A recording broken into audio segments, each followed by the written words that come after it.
What up, Fightful fam, and welcome to your UFC 260 watch-along live stream show. I'm Shaquille Medjuri, joined today by Chris Rini of Bloody Elbow, and you know you've seen his artwork all over Twitter. In fact, maybe he'll show us a sneak peek or two tonight. Chris? Yep, what's up, everybody? I got the Freshly newspaper, shaven. I got the charcoal, I got the razor blades. I'm ready to rock. Yeah, How are you, 100%. Good. So, full disclosure, I totally procrastinated getting my host lined up today, and not only did you bail me out, but you happened to shave the head today, so That's perfect right. timing. That's right, man. I was all cleaned up. I was like a knight on the town. 100%. Now, for those of you joining us, thank you so much for being here. We are streaming live tonight on Fightful Pro Wrestling's YouTube, Fightful on Facebook, Sean Ross Sapp's Twitter taken over there, as well as my own Twitter. If you've joined the Chris Rini bandwagon, welcome. If you're watching this on Facebook or Periscope, I really recommend hopping over to youtube.com, Fightful Pro Wrestling. That's where you're probably going to find the liveliest live chat, the most people to engage with. If you guys don't mind, hit the thumbs up button on this video. Helps get in front of more eyes. We can just keep that rolling. And thank you for being here. Awesome, Yes. Chris, give me your quick picks for the main card. Ooh, quick picks. Let's see. Francis is going to take it. I have no idea. I rewatched their first fight today, and man, he doesn't look like the skill gap looks really big. I have a hard time imagining he's going to, how many times have you heard that somebody worked on their wrestling? How many times have you heard that somebody has changed who they are fundamentally as a person? Ain't that the truth? Now, wait, but Stipe has gone through a trilogy with Daniel Cormier. Who will be calling his fight tonight? I think that's an interesting wrinkle in all this. Super weird. No, but really, the one thing that I think about is the second fight with Cormier, where Daniel Cormier beat the shit out of him. Can I swear? Hey, we are past the 30-second mark. We are monetized. Ba-boom. Swear away. Okay. Swear Daniel away. Cormier lit him up. I remember those moments of him like stalking him across the, doing the mummy guard, and it was wild. It was wild. I thought he was going to take it, and I think Stipe took a phenomenal amount of damage. And there's a really interesting thing where Stipe said that he lost the rematch with Cormier. I'm sorry, he lost the first fight with Cormier because it was too close to the what is it called? It was too close to the Ngannou fight. He was still wearing some damage.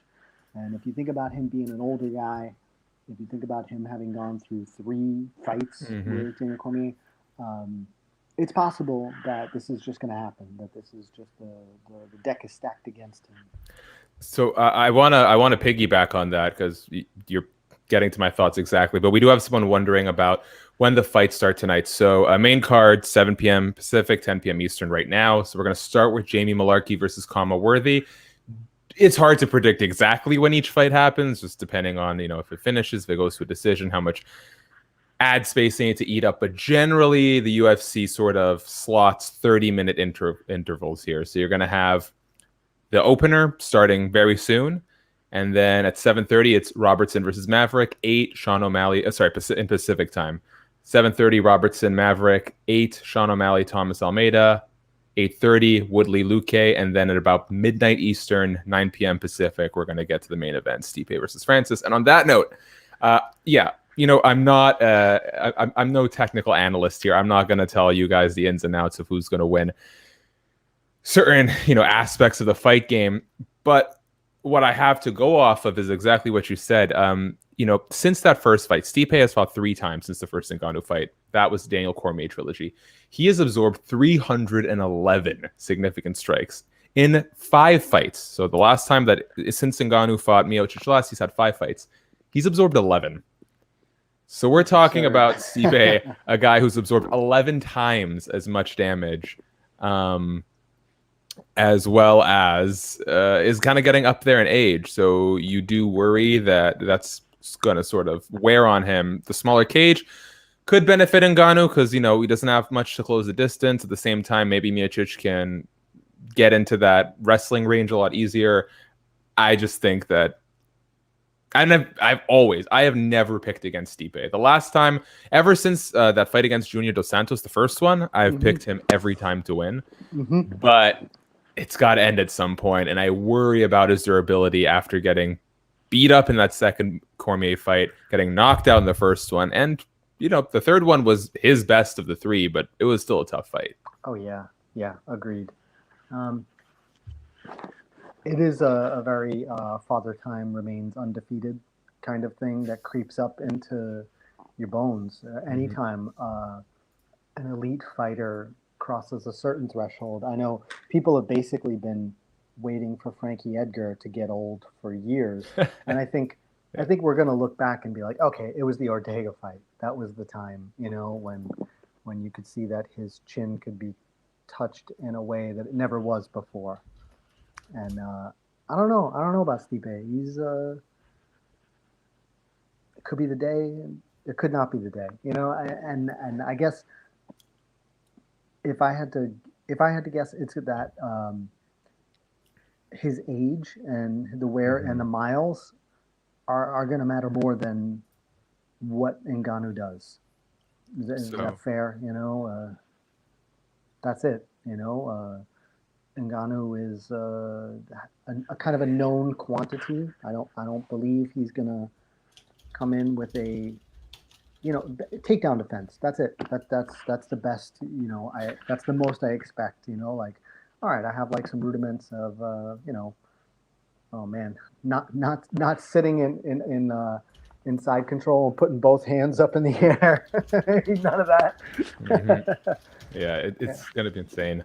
But hey, this is a sort of fight. I was talking to Ring of Honor star Joe Hendry about this, and it's just like this is a sort of fight that any time basically that Ngannou fights, I am watching through the cracks of my fingernails. And if you guys are watching, you're about to see me make some stupid faces and some intense expressions because the way Ngannou hits, it you know this what's the word I'm looking for? This analogy is used a lot, but you know, you say, "Oh man, that looks like a car wreck, dude." When Ngannou hits someone, it genuinely looks like a plane crash. Yeah, it is so scary. It is so startling. Yeah. I've watched. I think his knockout of Rosenstrike. That was the first time I saw somebody get knocked out in the fanless arena and just feel like, oh man, I'm watching this guy punch a dead body. Yeah. Like, please stop. Someone in the chat, by the way, guys, if you are on YouTube, best thing you can do to help our channel, leave a super chat donation that gets your question, comment, statement, whatever you got. You want to criticize Chris's bald head, do it. You want to criticize my ugly mug, go for it, but leave a super chat donation. That's how you get it done. Someone in the chat over on Periscope wants to point out that Fedor and Randy Couture were both older and it didn't slow them down. Yeah, I mean, that is fair. I just worry that, although we've seen lately a lot of aging stars sort of making necessary adjustments, Alec Glover Teixeira, Jan Blachowicz, to sort of succeed at a high level. I think overall, as the sport evolves, it's just going to be harder and harder for the old blood to keep pace with these new emerging talents. Not that granted, Francis isn't that young either, but in terms of wear and tear, he's a pretty young fighter in that sense. Yeah, I don't know. I don't think he's. I think miles matter more than age in this sport. There's a great article. What is it called? And this is an article easily a decade old or more, where someone did some comparative and qualitative analysis of fighters and their ability to finish fights and basically career paths. And what the guy came up with was the idea that it doesn't, like, basically you have about, it doesn't matter how old you are, it matters how many years you're doing the sport. So if you, exactly, a guy like Randy Couture was part of his test group. And basically, you have about 9 years to is your ability to be an MMA fighter and see consistent finishing results. That was the interesting thing. There were fighters who consistently won and had good records, but after the 9-year mark, they started winning more decisions than they did I finishing their see. opponents, which was a very telling stat or piece of information gleaned from that data. So for a long time, I used to pay attention. Like at the beginning of the year, I used to go through a list of fighters and be like, "Oh, where are they in their career?" But it just felt more. It felt kind of grimy, like when people make celebrity death pools. Like, see if this guy starts losing now. Who in a dream world for you would you rather Francis Ngannou or Stipe Miocic fight John Jones? Oh man, I've thought about that a lot. You know, I guess I'd rather see Stipe for the narrative of the best heavyweight versus the best light heavyweight. Yeah. And I also like the idea of somebody with the size, strength, and cardio to take care of it. Because, for example, if Francis knocks Stipe out in the first round, and then he fights John Jones, and you watch him get tired again, are you going to feel like you saw the best fight available? Because that's really what I want to see is like the most compelling matchup. And it's like, oh, maybe if this guy would have done better, maybe this would have provided the stiffer test. And it's kind of hilarious that we're basically asking who can test John Jones? Can someone test him? Can anyone test him? He's the I don't know. He's like the high watermark for what a fighter is. I agree. I do like and sorry guys, now you can see me looking at the side here. I'm just trying to get some tweets up. I promise I'll be done in a couple of minutes. Fortunately, this is one of the few ways in which I can multitask. I agree with you in that I like the narrative of Stipe Miocic versus John Jones, the greatest heavyweight versus the greatest light heavyweight. It's also why I was hoping that Israel Adesanya would have made a better impression at light heavyweight, just because to think that you could have heavyweight champion John Jones versus middleweight and light heavyweight champion Izzy, both champions in two different weight classes, grudge rivalry, the two greatest of their generation. There was just so much meat to dig in there. I think Stipe versus John Jones, a close enough second, minus sort of the antagonizing nature of it for me. Yeah. So that's kind of where my heart is.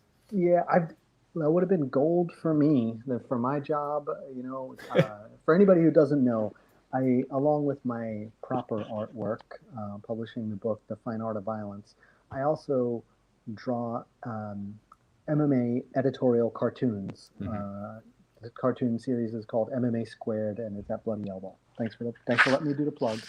But anytime, if you drawing like nonstop, like Naruto and hentai, Izzy cartoons, and John Jones as the Dorito with chopstick legs. I absolutely love drawing those things. Are you saying you've been drawing sexually, like when you say hentai, do you mean you've been drawing sexually explicit cartoons of Israel Adesanya and John Jones? John Jones and Israel Adesanya say the word hentai while arguing on Twitter, I am allowed to draw tentacles. That's the rule. That is the quote of the night, no question. Anyway, you know what? And I love it. Let me see if since I'm here, can I take my headphones off? Okay, wait, just warn me. Is this gonna get our video taken off the internet? No. Okay, this is public. You're good to go. Vox Media approved of this. Okay. Well, that is saying something. So go for it.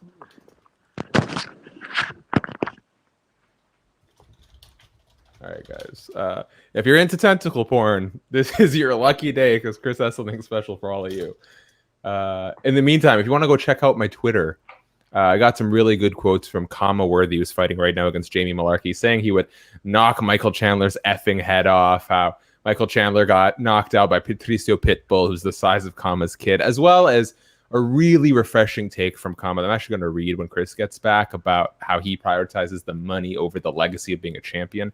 And we'll get back to your guys' questions, comments on social very shortly. I just need to get this up. All right, before this fight starts, here we go. Oh my lord. That is just terrific. So yeah, It's beautiful. their feud has been one of the most generous gifts the gods have given me. That's so funny.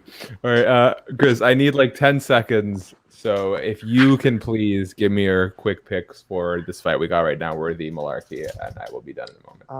I'm Khama worthy. I've actually loved his knockouts. I've loved his striking whenever I've seen it, and I'm going totally on whatever you would call sentimental. You know, I mean, obviously they booked Malarkey because Joe Biden won. I think that's the only reason he's got a job.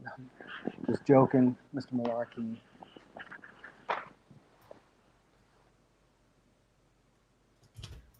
Oh yeah, I'm picking Malarkey, or sorry, excuse me, I'm picking Khama Worthy.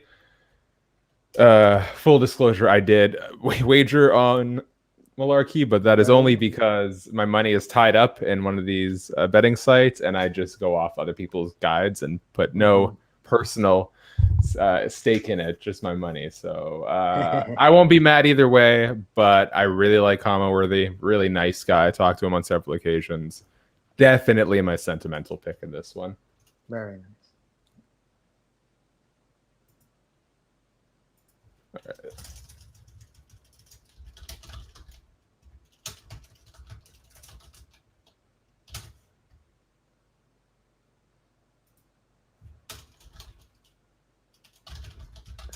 All right. Here we go. All right. So. Oh, go ahead. Yeah, so just this is the standard disclaimer, guys. There's a natural delay between when we see the fight and when it actually reaches your feed. So chances are you're ahead of us. Also, because Chris is watching in the US, I'm in Canada, we have to sync up our clocks a bit because depending on the player, some places stream it, like ESPN Plus, Hulu, how traditional cable pay-per-view providers. Chris, where are you at right now?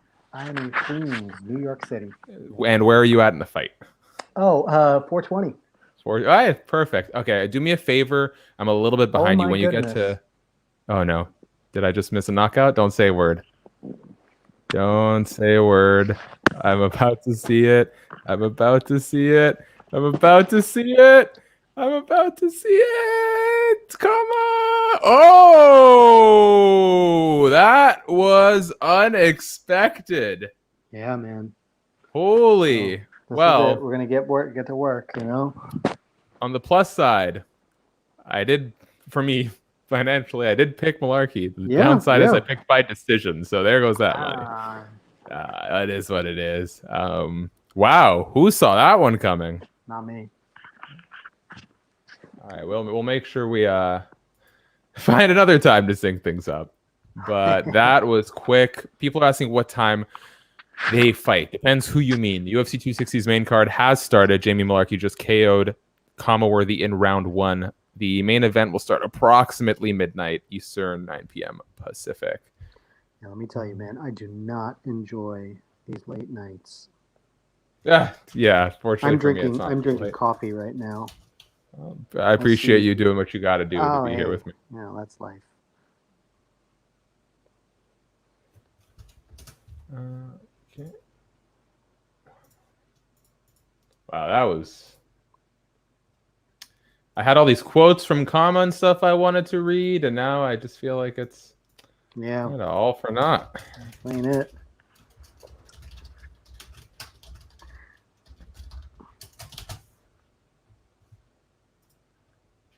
Okay.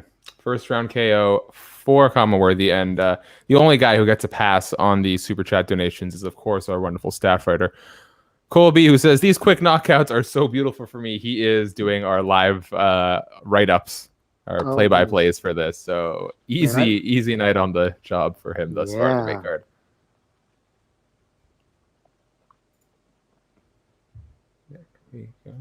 So do you typically draw, like, what's your quota here? Do you do one for every fight of the night, all the main card fights, as the inspiration comes to you? No, I try to. I've gotten myself down to a rhythm of like, all right, let's just get one drawing per fight, and then if anything is inspiring. You know, like let's say there's something funny happens, or there's like a very touching moment. I've actually the past 2 weeks I've tried to pay attention to some of the more human moments.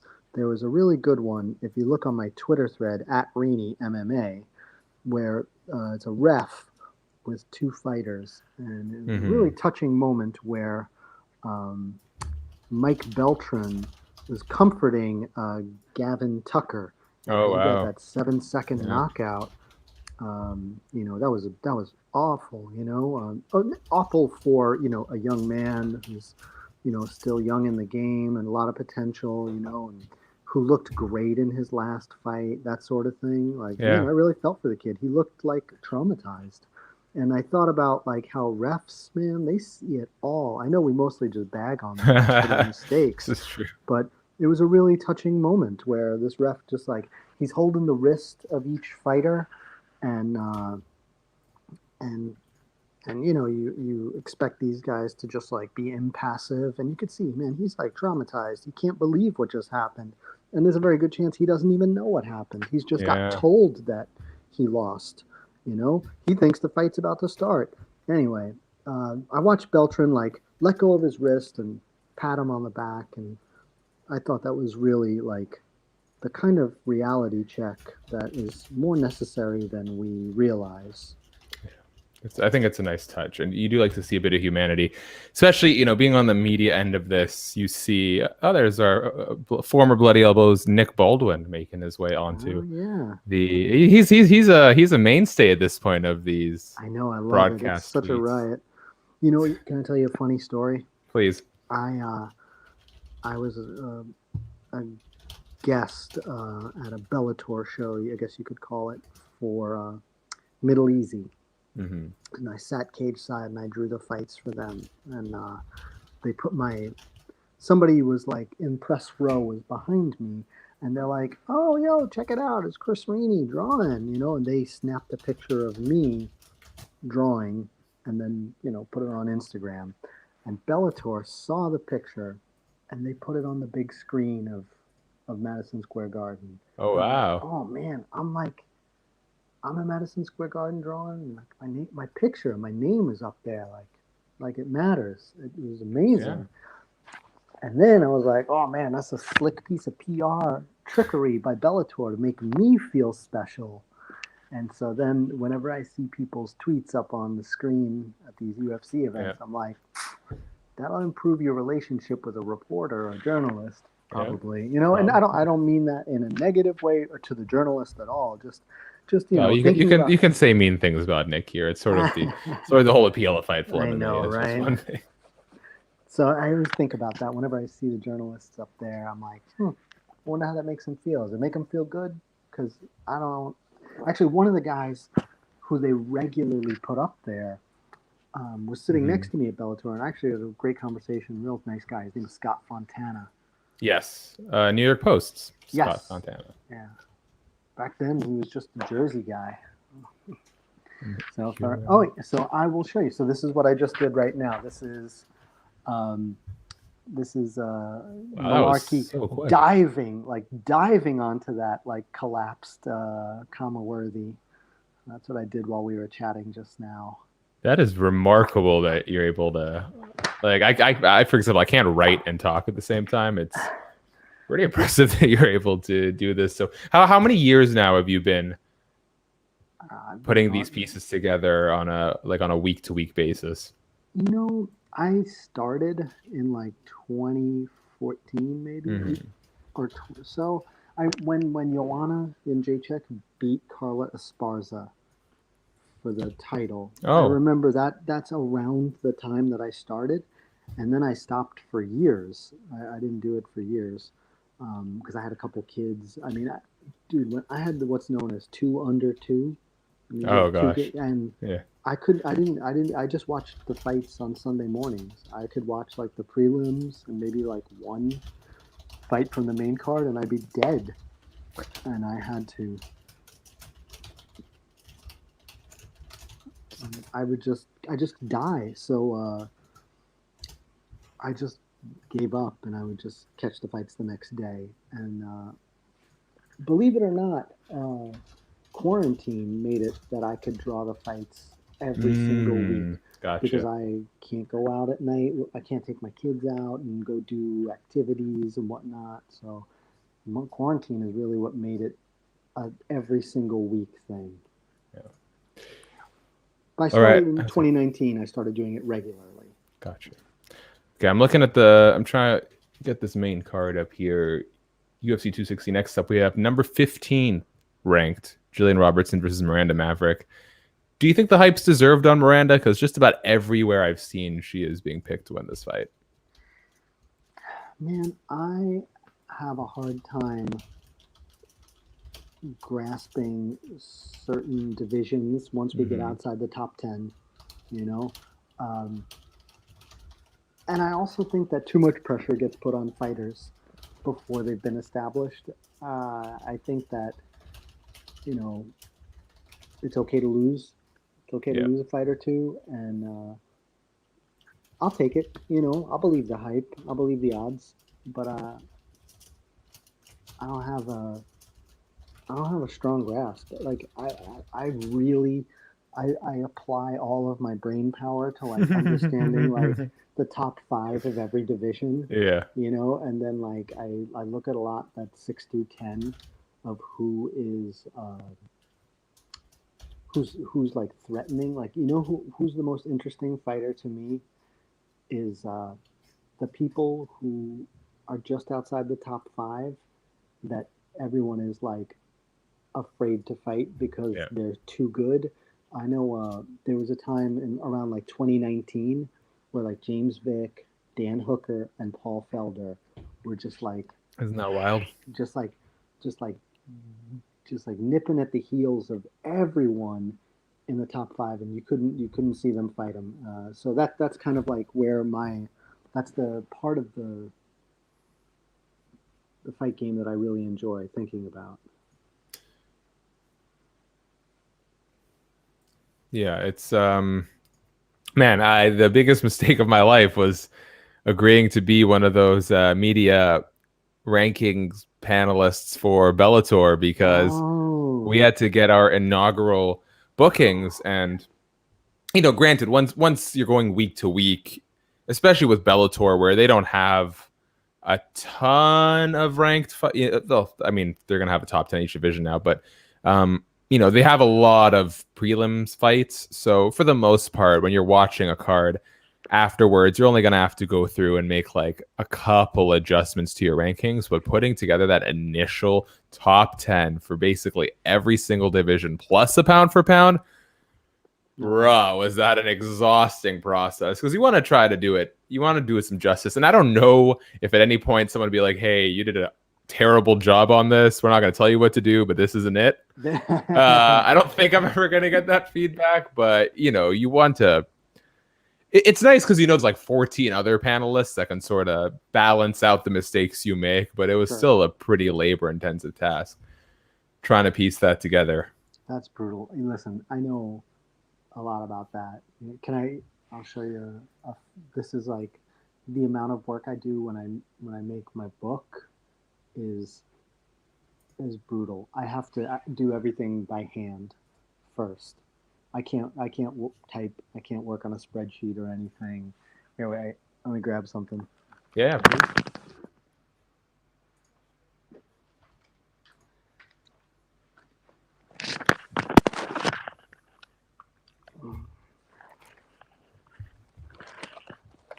By the way, for people asking, sorry to cut you off, because this gets asked a lot on Facebook for some reason.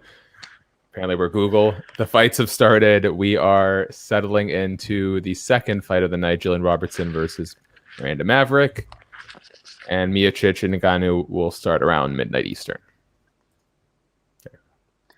Fair enough, man. You're doing the Lord's work, man. Thank you very much. I'd like to think everything I do would make the Lord weep. But do you know about this website called nextufc.com? Oh no, but it sounds like a lifesaver. Dude, you need this in your life. It's so necessary. Although nowadays, if you just type in Fight Night, usually Google will bring up the upcoming card, but it's a little hit and miss. I'm not always sure exactly what I should be clicking. NextUFC.com is like NextUFC.com is what it is. Yeah, man. We'll get on there. I think I sent that link to Zane Simon, who I view as one of the more what's the word? Someone who has a good or bad word? Good word. It's a good word. He's got a very broad view of the landscape. Yeah.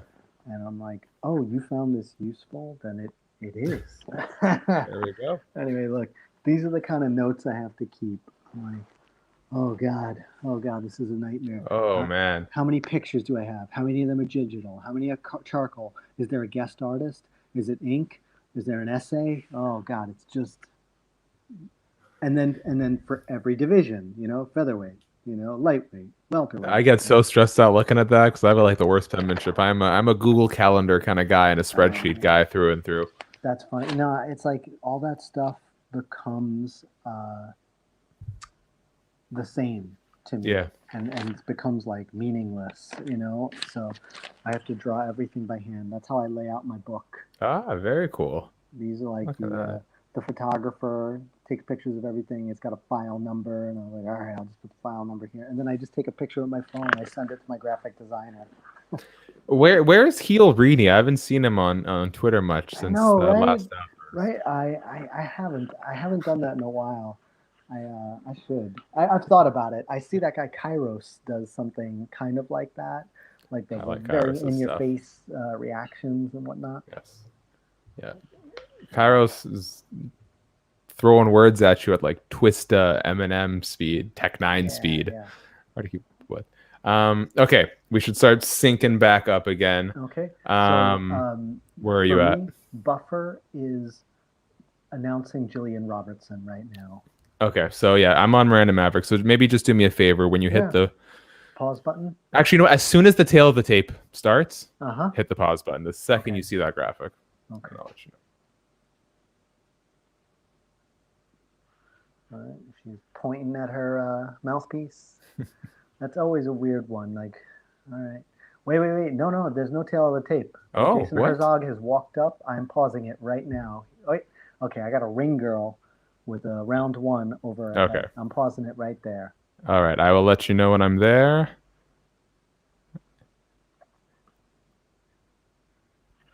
I'm seeing Jason Herzog. So 5, 4, 3, 2, now. Boom, let's go. Boom, sweet. Thank you very much to was that Ariane Celeste or? I don't know anymore. There's so many ring girls now. I can't keep up. Do you have the fight audio on? I usually keep it on like bare minimum just because I like the ambience. Yeah. But I have taken to watching the fights without audio, and that's how you know you're a real connoisseur. That's like a guy with good taste in wine. I'm more of a flaming hot Cheetos kind of person myself, so that's why I still listen to the commentary. I don't know. I just feel like at a certain point, I don't know. Like there are some people. Look, I like Dominic Cruz and Paul Felder a lot. I like Bisping. They've really grown on me. I don't know. After a while, I just feel like I'm just listening to ads and like not awesome stuff for like so many hours. It starts to wear at me. I got you. So I guess I just felt like, man, what if I just put on some good music and just like get lost in it? I like a lot of all instrumental jazz. So it's like, man, I could listen to the whole album. If I, in a perfect world, someone's asking what fight, never mind. Thank you to Caleb in the YouTube chat for answering. You know what, Caleb, since you're here, shout out to Caleb Hawkeye in the YouTube chat. Just do me a favor and just field all the questions on YouTube about when the fights are starting and who's fighting, because we love you very much. If in a perfect world I could turn off the commentary but still have the ambience, either the shot, the sound of the just give me a sliding scale where I can like bump up the in cage audio, bump up the fans cheering, and then when the crowd sucks, you can turn it off. Yeah, That'd be the perfect world. And years ago, I read that the WWE jacks up the crowd noise for their broadcasts. And I was like, man, that's a good idea. Yeah. That's why their announcers shout so much, because it's like in the mix. And I'm like, I kind of like that. I kind of like that. You know, I was at you know the Derek Brunson versus Anderson Silva fight. Mm-hmm. I was at that fight, and I remember, you know, you watch it. You're like, you know, well, Silva got it. That was close. You know, all right. I could see how the judges could go that way. Yeah, yeah. Robertson was Maverick tagging her, right? Yeah. Or, Maverick is not really landing much, but she throws heat. yeah. A I guess we strong should girl. talk about the fights that are happening. You know, here and there. It's my first time. It's my first I time. don't know. It's all good. Honestly, it's different week to week. Some weeks I feel like I'm doing unpaid commentary. Because I am being paid. Some weeks I feel like I'm doing commentary. Other weeks it's like there's no fight even happening. I guess it depends on the quality of the action. But what division is this? Is this women's flyweight? Women's bantamweight? I'll tell you in 1 sec. I'm for some reason, I think with the straw weights, it's kind of easy to tell, but for the most part, I get kind of lost about like what weight class the women are fighting in. Ooh, both landing.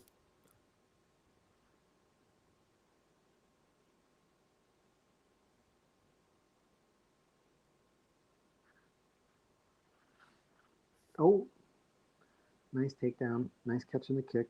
Got lazy. Very nice. Miranda, little like knee slice into half guard.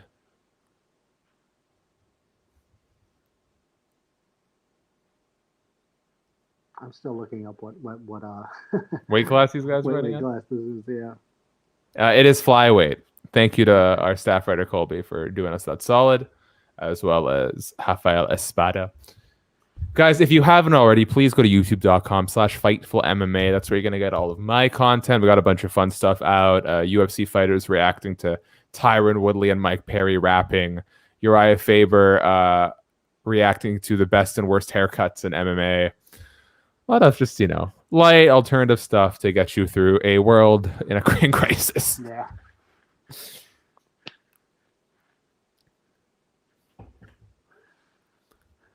Also, underrated one that was performing decently, Vicente Luque ranking all of Tyron Woodley's past UFC opponents. Oh, that's cool. That's a fun one. Yeah, the secret sauce to doing that one is you immediately get like quotes for 10 different fighters. So that's really next time Kamaru fights, I got a Vicente quote. Next time, good. Yeah. Smart move. Gotta repurpose your content as much as possible when you got like 3 jobs. So Maverick stealing the round now with the late takedown. Yeah, she's a very pressure heavy kind of fighter. Like it's not that she's exclusively grappling here, but like when they're on the feet, she's pressing forward. When they're on the ground, she's pressing forward. I like that. See how she struck while Robertson was getting up. I like the idea that as the fight game evolves, fighters are finding ways to make use of these transitional moments. Yeah, I know that. What's her name, Joanna? NJPW was like really lauded for like punishing people, on the break during the takedown stoppage, stuff like that. It's those half steps you want to catch people on. And yeah, Colby's pointing out here. Let me just throw him up on the screen real quick. Yes, Vicente Luque in this ranking put Robbie Lawler ahead of Kamaru Usman. In his defense, he did say this is strictly because I am a huge Robbie Lawler fan. Okay. But no one, the beauty is people online don't care about qualifiers. They just see your opinion and get mad at it, which drives up engagement and is putting money in my pocket. So thank you guys. Well, Colby.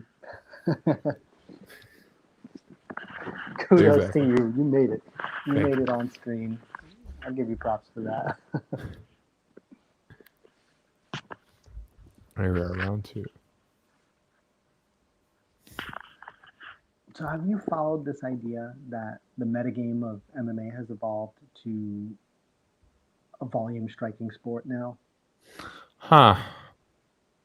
I'm not smart enough to answer that question. The last I heard of the meta game was just faint, faint, faint, faint, faint. Yeah, The more you yeah. faint, the more you win. Mm-hmm. Although now City Kickboxing is not having Yeah.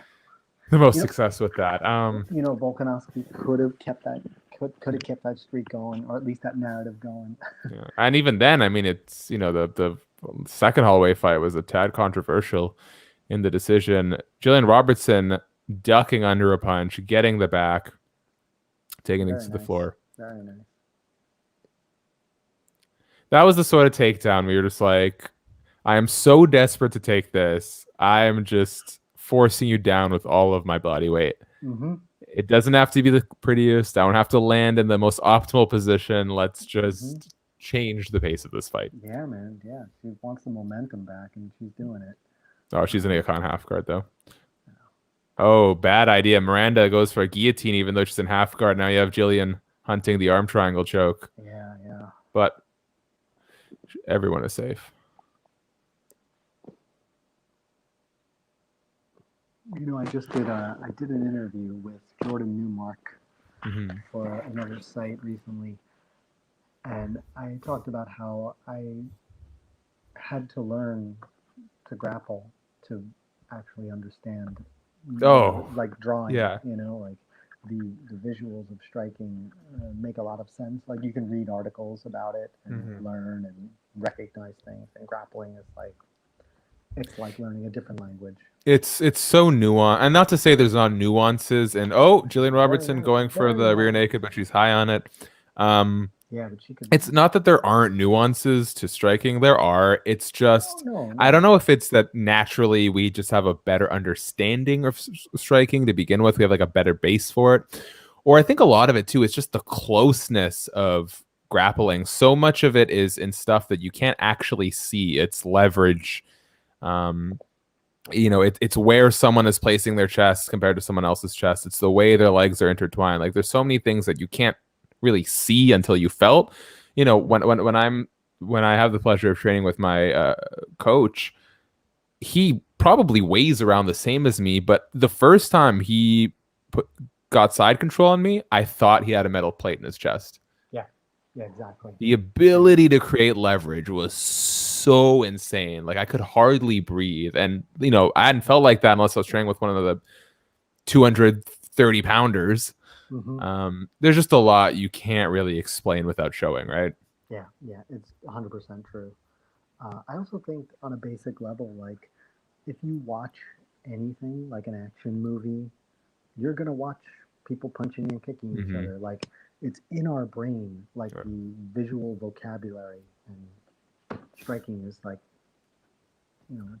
I think the metaphor of being underwater is really accurate. Yeah. This is the silliest round. These positions are ridiculous. Yeah, they're very odd. And it kind of goes back to what I was saying about the takedown. At this point, Gillian's like, I will stay on top. Yeah, and props to her. I don't care if it's effective. Yeah. And this is the kind of thing that like a prospect needs to experience.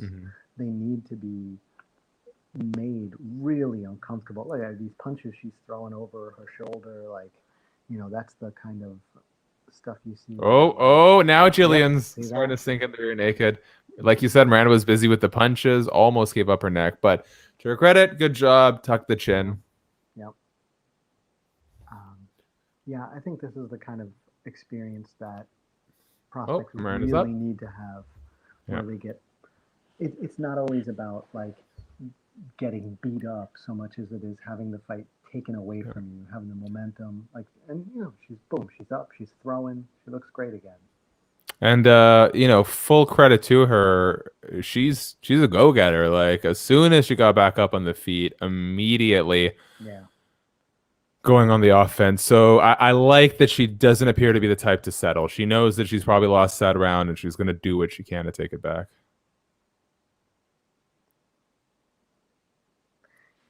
Do you wish there were more 10-10 rounds? That's a good question. You know what it is? I think since I still have such a poor understanding of the scoring criteria, but ever since I watched that Sean Sheehan explainer video on how the fights are scored, if you can distinguish who landed one harder shot, and if that's equal, who landed one more blow, you're supposed to give them the 10-9. So in that case, no. If we're following the criteria, I don't want to see more 10-10s. That being said, there are definitely fights where, at least to my amateur eye, I'm like, I could not tell you who hit harder. I could not tell you who hit more. I could not. There was no grappling. Yeah. Well, I think, I think we should see it at least once in a blue moon. Like, I'd be, if we saw once every 3 or 4 years, I think even that would be fine. But I just don't know that I've ever seen one. Yeah, even this round now, like I think about it, like I don't know, Robertson had like a ton of control. She went for a couple. Oh my goodness, great kick punch combo, very nice. Like I don't know, I think Maverick. If there was live betting, I'd take Maverick right now. She looks like somebody who refuses to let this get away from her. No, I love it, and she's starting to. Oh, what a nice combo. If she could figure out her distance a little better. Oh, Robertson going for the single leg. That's clever. Gillian, Maverick's foot was on Gillian's thigh, and so Gillian lifted her own leg up in the air just to sort of teapot her over. But here we are. Really oh, that was bad. Robertson really telegraphed that one. Maverick sprawled, and now she has back control. But bit of a weird position because if I was Maverick, I would try and either shift to mount or take this opportunity to stand back up. Yeah.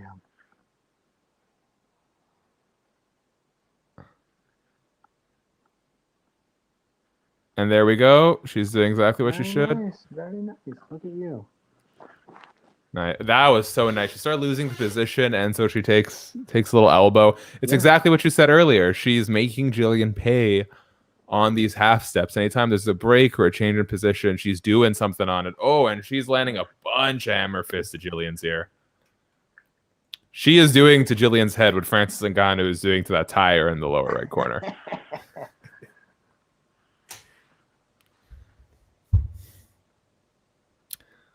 God, what would I'm a big Darce choke fan, but I wouldn't love to, I wouldn't pay to see Miranda go for a Darce choke here. But I don't know how feasible it is now that Gillian has that wrap. Yeah. Oh, here it is. That's it. Yeah, there we go. That's the position. Is she going to commit? Man. I'm going to watch more fights with you. I like Darce chokes.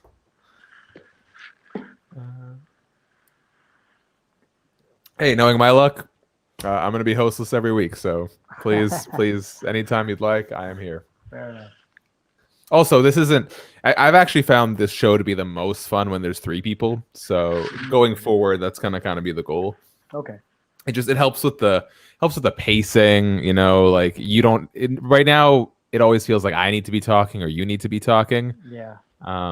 Sometimes I will just take a picture of a cool sequence, especially if it's grappling. I will just take a picture of my wall.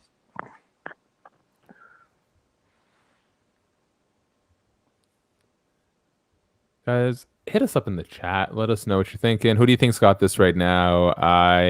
If it goes this way, I'm giving it 29-28 to Maverick. Easy. Yeah. Agreed. The problem with the watch, I still want the cloud, so I still submit my scores to MMA decisions, but I find that I'm not really paying that much attention when I'm doing these watch-alongs. Yeah. And there was one instance where I was the only person to score the fight one way. And it was Drake Riggs of BJ Penn and Beyond who called me out on it. And then the very next event, he was the sole 49 or the sole media who picked against another decision. And I don't know if it's worse that I'm half watching these and submitting my scores or that he was full watching it and got it that wrong. I went through a rough patch where I felt like I was so busy drawing that I wasn't really paying attention to the fights, or like if I wasn't paying attention, I wasn't like really processing all the information because I was so obsessed with trying to like capture, like figure out what the right image was. And Yeah. I've recently taken to just like putting my stuff down, and like sometimes I'll walk away and stand up to watch the fights or sit on the floor, just do something so that I'm I don't know, just actually paying attention to the fights. And the irony is that it's resulted in better drawings. So it's amazing. Paying attention pays off. Yeah, this is great. I think this is the kind of thing you want to see from someone like Maverick. You don't want to see him. I never trust. And granted, obviously, this happens less frequently with the women, but I never trust a fighter who comes into the UFC and is like 10-0 with 10 first-round knockouts, right? 100%, yeah. She had a rough round. She was challenged. She went the full 15 minutes. She looked fresh. Good stuff. Really, really good stuff. I really enjoyed this fight. This was, watching somebody, get tested a little bit, get pushed, and I really enjoy her aggression. I enjoy her, like kind of relentlessness, like that early Paige Van Zandt style. So, Chris, is someone sleeping in your house, or are you just always this mellow? Oh yeah. There are literally 2 children behind this wall. I'm not allowed to have like strong emotions or anything. Yeah, no, I live in New York, where every place I have like for our income and for where we live, I actually have a gigantic home compared to what most people have in New York, and even that's modest by national standards. Yeah, I feel you. Like Vancouver, I think is first or second. It's like neck and neck between Vancouver and Toronto for most expensive cities in the country. So, I run into this issue sometimes when I work for American outlets where it's like, I appreciate the opportunity. I appreciate what you're offering me, but it's legitimately not enough to feed me. So thank you, but I will be going elsewhere. Mm-hmm. Yeah, that's exactly what life is like over here. Mm-hmm. Yeah, I was in New York for UFC 244, and when I would go traveling for MMA Mania, it's like every time you go, you give yourself a little bit more generous of a budget. First time you go cover an event, you go dead cheap. You want to make a good impression. You want to turn a profit. And then once you see things are going well, you're like, okay, maybe I can splurge a little bit more on this and that. Bro, the Airbnbs and the hotels are so expensive in New York City because I was trying to be close to Madison Square Garden, right? Oh yeah. I got an Airbnb hostel, they called it, and it was in one. I don't know what you call. They have in Montreal too. I don't know what you call these buildings that are just like 4 stories high and just like 10 homes deep inside. Yep. I've lived in those. Yeah, I go in second floor. It's some sort of like it wasn't Buddhist, but it was some sort of spiritual hostel where basically what they had was like a warehouse set up with prop walls that they put up in between and no roof over these walls. So I would go to sleep in my like little cubicle. I love it. And you could just hear people snoring next to you because there's no roof. There's no ceiling from room to room. And that was still probably one of the more expensive Airbnbs I've ever rented. Yeah, I believe it. And you were in Manhattan, right? Yeah, that's it. I used to have an apartment in East Harlem, and I totally turned it from a 2-bedroom into a 3-bedroom. I was totally one of those people before Airbnb even existed. I was just like, yeah, man, let's turn this thing into an asset. I love that. Hey, you gotta do what you gotta do. I've already started looking at. I think New York is more expensive, I would imagine. I don't know. I don't think by much, but like, I think between my girlfriend and I've been looking at bigger spaces for not now, but for our future. And thinking about staying where you are. Roughly. My thing is, and with the nature of this work, it's like I don't need to be living anywhere. I could if I had it my way, truly, what I would do is take my friends, move to the middle of semi to nowhere, and make the same amount of money I do, for way less cost. So we'll see. I'm fortunate in the fact that some of my friends are rather artsy and probably can't afford to continue living in Vancouver. So the more they start moving away from the center, I will start moving away from the center because I'm pretty introverted. I go home, I play my video games, I take care of my dog, I spend time with my girlfriend. I don't need a whole lot. So I like going out, I like going to parties and stuff, but I'm not the kind of person who eats at restaurants 5 days a week or goes to the club every single weekend. So I think I could do what I do, and oh my god, the dream: move somewhere cheaper, build a nice home theater in my house, a home theater with room with a side room with an arcade in it. And I swear I could afford to do it if I didn't live never leave. Yeah, no, I understand. We have fantasies about a rural home ourselves, but man, I'm a New Yorker, so it's hard. It's hard imagining leaving. My poor wife, she's like. I am a city kid too, and the problem is it's like it's so expensive. I'm sure this is the same situation for you. It's like when the downtown core is so expensive, everything around it becomes basically the same price. Like you know, shave off a little bit here and there, but it's like you get to a point where you have to move so far out to save so little that you're better off just staying center and paying a premium or moving way out, right? Yeah. So. I'll send you a link to a YouTube channel by this woman, Kirsten Dirksen. We watch her stuff religiously. She does things like, she basically visits people's homes and sees like unique ways they've come up to live. And, you know, now we're on to like earthships and underground stuff. But really, I started by learning about, you know, people who live in New York in like 100-square-foot apartments and all the tricked out things they do. They basically turn their apartment into a tiny home. I love it. I love that kind of aesthetic or that like ingenuity. People ask about the fights. We are on to, what are we on to right now? Sean O'Malley versus Sean O'Malley, Thomas Almeida. One of the most disappointing personalities in the UFC versus one of the most disappointing potentials in the UFC. Yeah.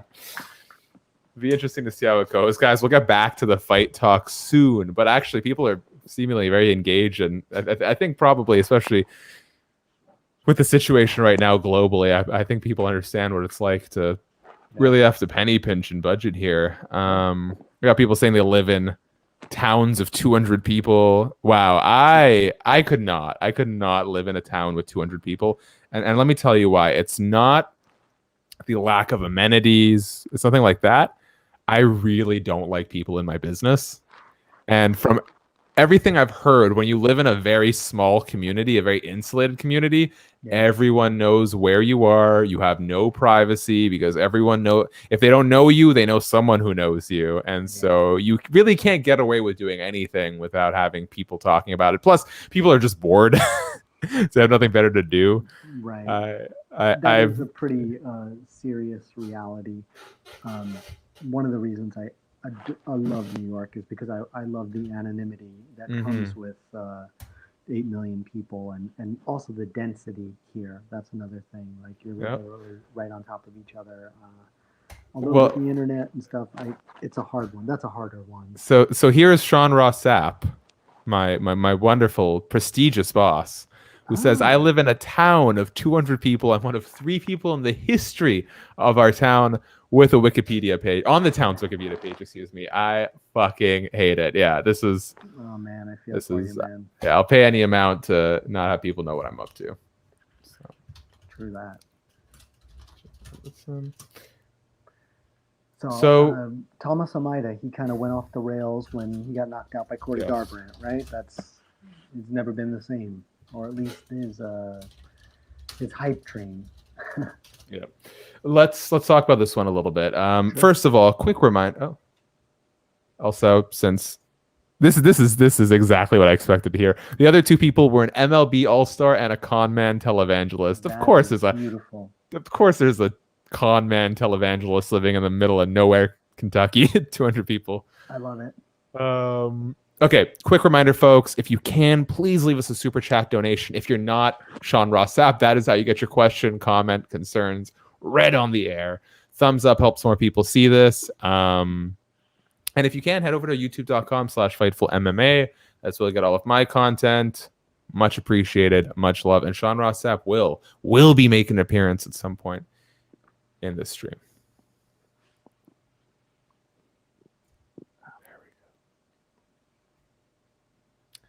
Sean O'Malley. Expert marketing right there, Sean. Sean O'Malley, Chris, at his peak, in terms of, I mean, I'm not saying peak skills, but in terms, on a scale of 1 to 10, when was he your favorite? Like, was he ever a 10 in your books? Was he like a 7? And where is he at now with the sort of... Well, the interesting thing is that I watch a ton of fights with my wife. Because we're just home, we're hanging out. She just watches them. And it is a great way for me to... She really sees them the way... She has like a casual's eye for things that I don't have because I'm just so deep in it. And he resonates right away. There's something about him that resonates with her the same way like Israel Adesanya does. You know, like he has a charisma. I won't say he has capital C charisma, but he has a form of it. And it's there, you know? So it makes me look at him a little differently. It makes me curious about how his career is going to play out. I remember that weird ass fight where he like broke his foot and the Thai guy. I can't remember now. Was it Andre Sukumtov? Sukumtov, yeah. How do I? You know, you've been covering this sport too long. When you can actually pull out these facts. Yeah. Oh yeah. Yeah. Anyway, that is one of those moments where you're like, all right. And then to see him get hurt a couple times, that's a little weird. To see him like, you know, there are these people who can't stay healthy, you know, that's a rough one. That's a challenging thing. Can I just say, what was the UFC thinking when they put together a promo package comparing Sean O'Malley to LeBron James? Like, talk about too much too soon. You know, I mentioned this on my Fightful MMA podcast, 1-2 Punch, yesterday, but I had been holding on to that Uriah Faber video for quite a while because we had him talking about Sean O'Malley and Brian Ortega, two very famous haircuts in the modern landscape of MMA. And so I was keeping my eye very closely on Google Trends, trying to figure out, okay, when is Sean O'Malley searches going to start going up so I can try and maximize the views here. Bro, it didn't for a long time. I don't know what's going on. I don't know. You know, what I imagine is maybe, you know, Sean has his audience, the people who, you know, I don't think Sean and I would be very good friends. We just kind of have different personalities, no disrespect to him. But what I think maybe happened a little is like the fans that he has, the audience that he has, he's not going to lose that because they're clearly invested in who he is. But those of us who are looking at him, maybe not, you know, sold by the gimmick, but sold by the potential. We were there. And seeing not only how he lost to Chito Vera, but seeing how he handled that loss. Look, if you want to say Sean O'Malley is more of a man than me in business sense, yes. If he's more of a man in me in his ability to cultivate an audience, yes. I am prepared to say he's no lesser of a man to me, but I don't think super highly of his ability to own up to losses in life. I also think, you know, God, who was I at that age? A fucking moron with no camera. That's true. That's true. He's got a lot on him. That's fair. I'm not giving him enough. Like no. It's something that just comes with age. You know, I was born in 1978. I had the luxury of 2 decades of terrible choices.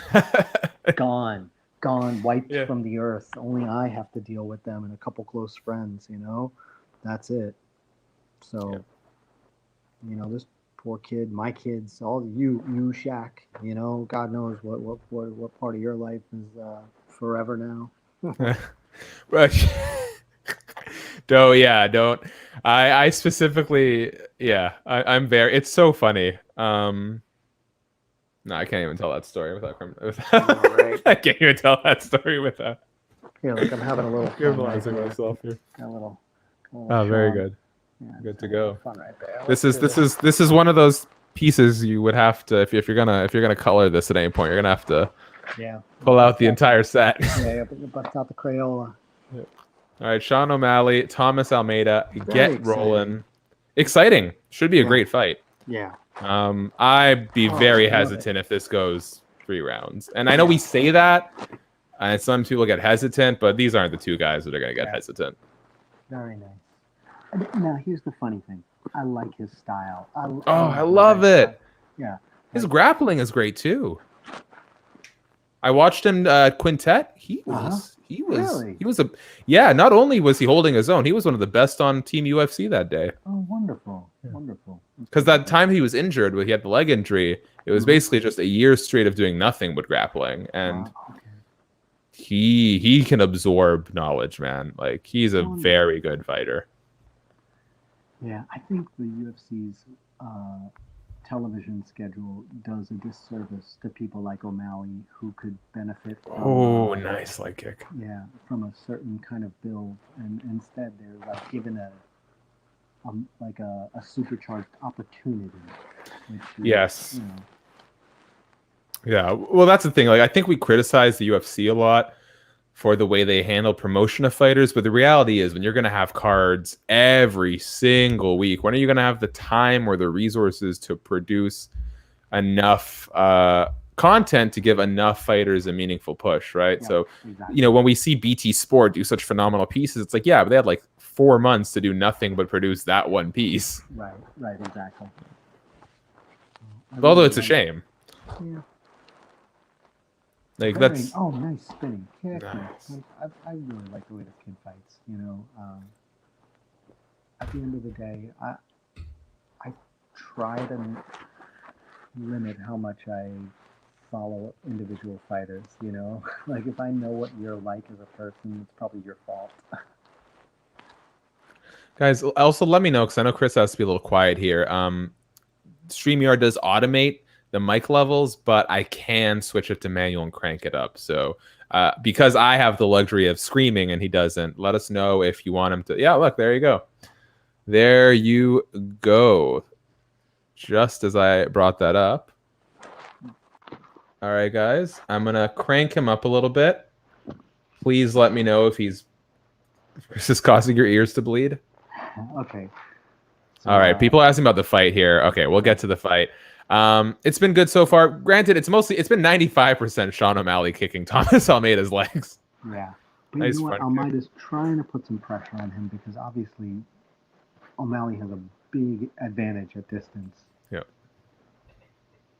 Dude, Sean's checking the that's so huge head kick by Sean O'Malley, and Thomas is rocked. One punch, drops him, walks away, spinning wheel kick. Sean O'Malley should have gone for the finish. He tried to do a walk-off KO, and now Thomas is back up.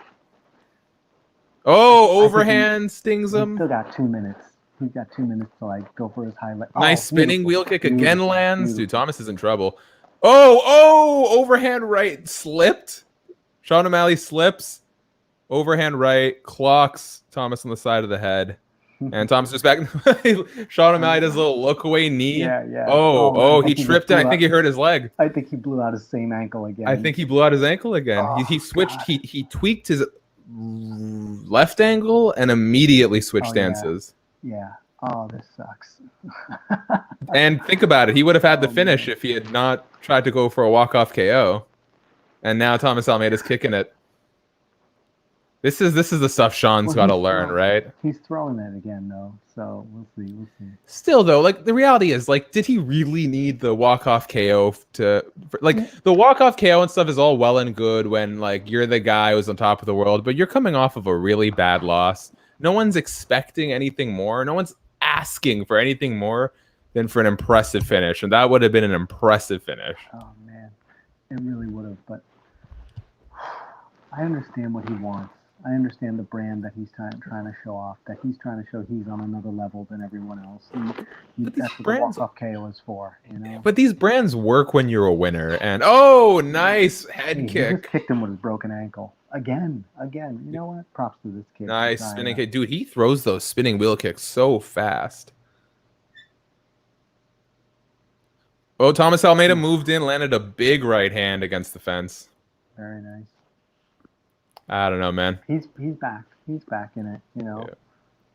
And he there's no way, if Sean had swarmed, there's no way I believe Thomas would have gotten up. He was rocked, he was dropped, he was seated against the fence.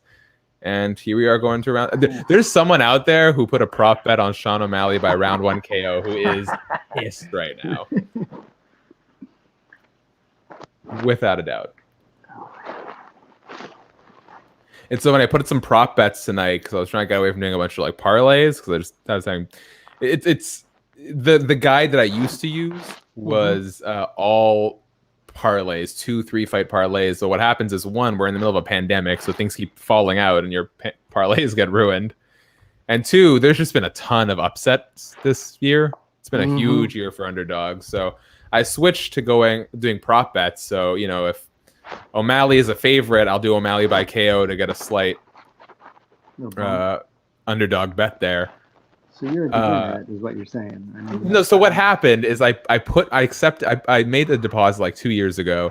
Okay. I accepted their like bonus money, and once you accept the bonus money, you agree to fine print that says you can't take your earnings out until you've played $1,000 worth, $2,000 worth of games. Okay. So you get trapped in there. So I pick a guide, I use the guide, I don't put any of my own thought or opinion into it, and then I don't have to feel good or bad about the outcome of what happens. Oh, I like that. Okay. If it works, if I find a good, reliable guide, I'll do it every year. You know, make 1,000, go on vacation. I love it. But I like that. yeah, but I don't like to have any personal stakes. That money, as far as I'm concerned, is already gone. Yeah, I get too stressed out, man. Gambling's not for me. Oh no, I stay away from it completely. It's a high that I do not need.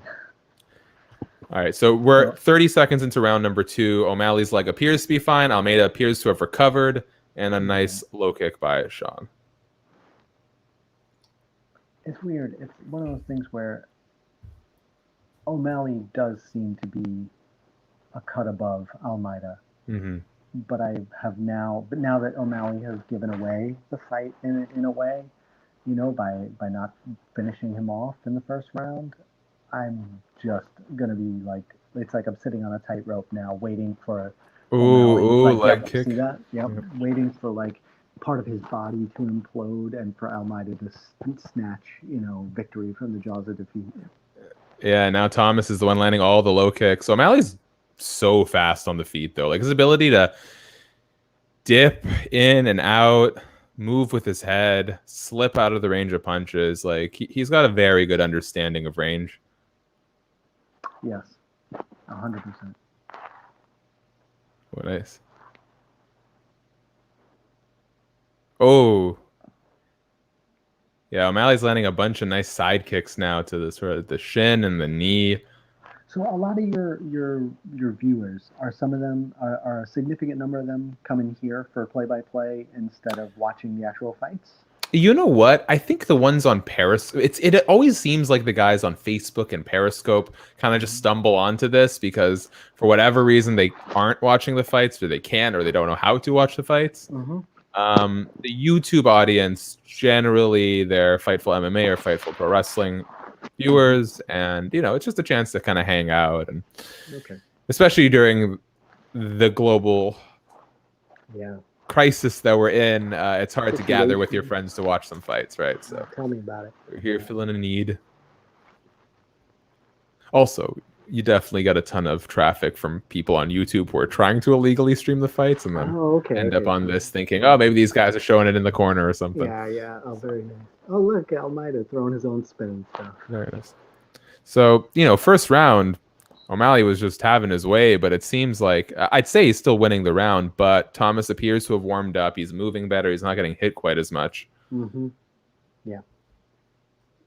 He's kind of looking for his opportunity, but he cannot close the range at all. Yeah.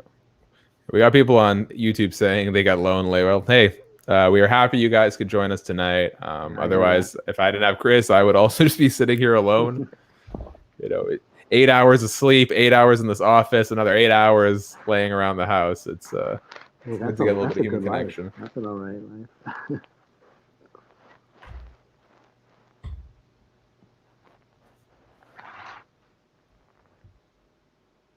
Is it me or is it O'Malley kind of slowing down a little bit? It appears so. I don't. He seems to be moving relatively well still. I don't know what it is.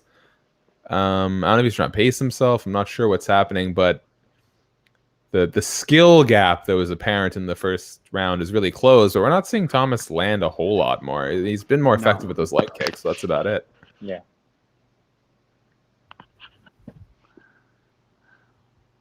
It's so funny. Like, ooh, nice jab. Sean O'Malley's moving in now. It's fun watching him be excited or like look like someone who's stalking his prey. Yeah. He really is somebody who, he's a momentum fighter. Yeah. He definitely needs to feel like he's. Oops. One of those kicks that Almeida landed appears like it hurt Sean a little bit. He kind of backed up, took the center, took a deep breath. For those asking about the, thought it was a cup adjustment. I thought it was a cup shot too, but he didn't. Oh, not again. Sean O'Malley throws a flying knee. He falls, drops to his back. Almeida lands some Chito Vera-esque ground and pound, but this time Sean is conscious, so.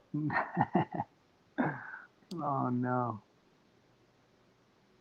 So if this goes to a decision, like, do you think to yourself, as Sean O'Malley, do you think to yourself, like, why didn't I just finish this when I had a chance? Nah, man, Sean doesn't think that. At least I don't think he thinks that. Maybe. He's like, man, that ref should have called it. Yeah, the main event, for those asking again, expected to start sometime around midnight Eastern, 9 p.m. Pacific. Who'd you score that round for, Chris? You know, I could, I score 10-10 almost every, every No, I kind of lean towards O'Malley. I feel like Almeida's moments were pretty brief, and for longer periods of time, O'Malley was chipping away at him. Yeah, I think, and I mean, to be honest, it wouldn't really matter a whole lot. I guess we could get a draw, but I think that was definitely a 10-8 for Sean O'Malley in the first round. I mean, he had won the fight before he let it go. I would love to see more liberal 10-8s. Well, it's happening. It's starting to happen. Yeah. Do you think if that did you watch have you seen all the fights tonight? No, I started watching, maybe about around 9 o'clock. So maybe the last two fights before but I heard that there were a lot of decisions. It seemed like a lot of people were not enjoying the evening. I'm going to say, for those who saw the early prelim fight, Marc-Andre Barriault versus, what's his name? Abu Hazatir. People were saying 10-7 in round 3, and the referee stopped it because the referee was just letting some physical abuse happen. Yeah, that was a handicap 2-on-1 for the Canadians. It was referee Jared Villal, I think. But he stopped it mercifully at about 4:56 of round 3. But I was really curious to see the scorecards because there were people calling it a 10-7. Oh, that's brutal. Yeah, our staff writer Colby says third round of Barriault versus Zaiter should have been a 10-4. It was bad. It was so bad. Like, that sounds so bad. I may have to go back and watch it. It was weird, dude. It looked like maybe a punch land. I'm not sure, but at one point, like on first instinct, you couldn't see contact, and Abu just bent over, his mouth guard fell out, and he just like bent over and basically face planted to the floor. Oh God! It just looked like exhaustion, but he was still there. It was such a weird situation. And in the replay, it looked like the referee might have tripped him. It was just chaos. That's awful. All right, now so it looks like O'Malley's a little busier now. I think he feels a certain amount of pressure to work this guy over. Either nice spinning body kick, head kick. And I like him when he's aggressive. He moves so nicely every time Almeida throws. O'Malley dips right out. Saying he got hit with a counter left hook. Mm-hmm. O'Malley did.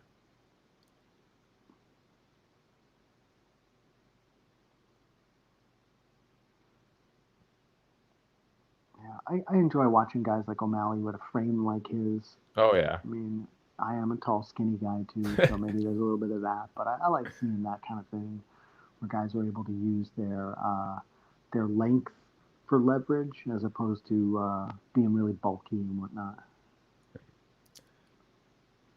I enjoy watching him fight. You know, I guess I don't want to know too much about him. I think that's a good take for every fighter.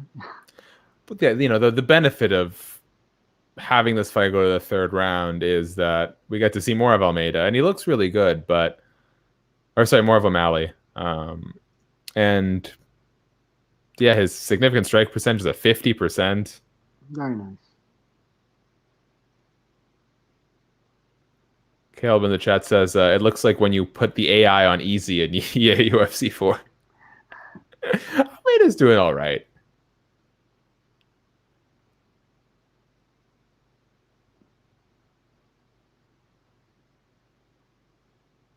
Almeida does look like he could fight in a weight class lower than O'Malley. I think so. Yeah. Yeah, I mean, there's this thing where some guys have like, you feel like they have put another 10 pounds of muscle on a frame more so than an opponent who has a frame that is just filled out.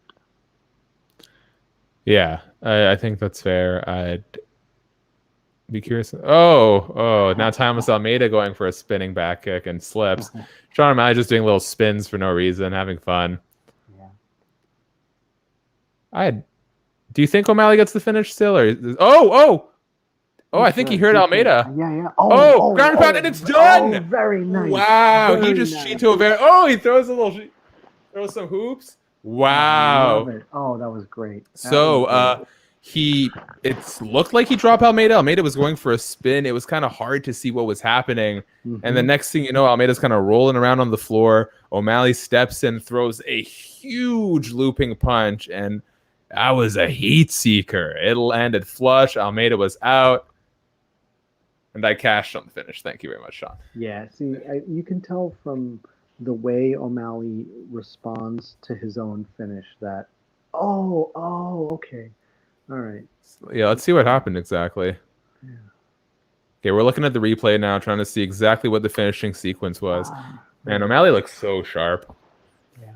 I'm still worried. Here's the funny thing is, there's always some sort of dramatic concern in a Sean O'Malley fight because he tweaked his damn ankle again. Oh yeah, I'm just as concerned for that.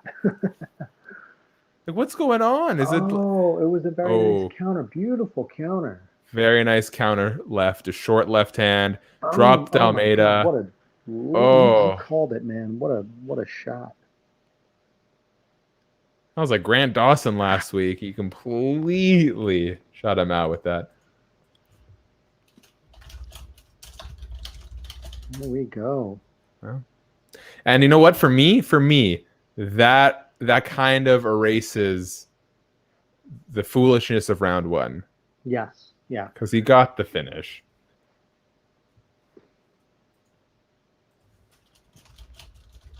Let me get this graphic up.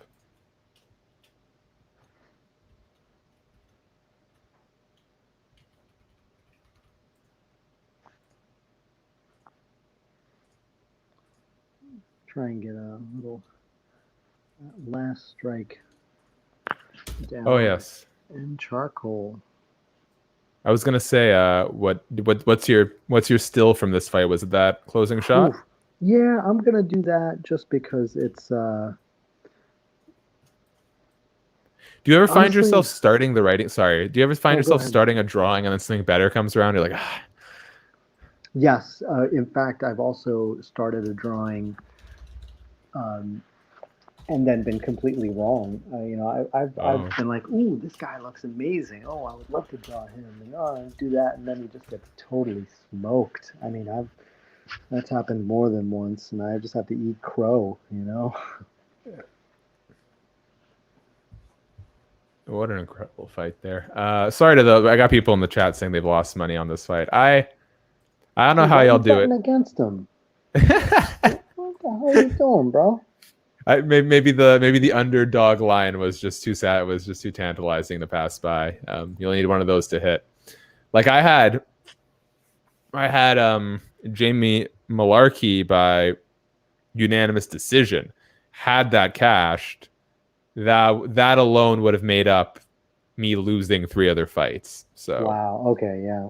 so I see that. sometimes you might put an underdog bet in there as like a safety net in the event that you Hedge. do cash it. It kind of clears up. I do. I don't know. Don't listen to me. I don't know anything about betting. I don't even like betting.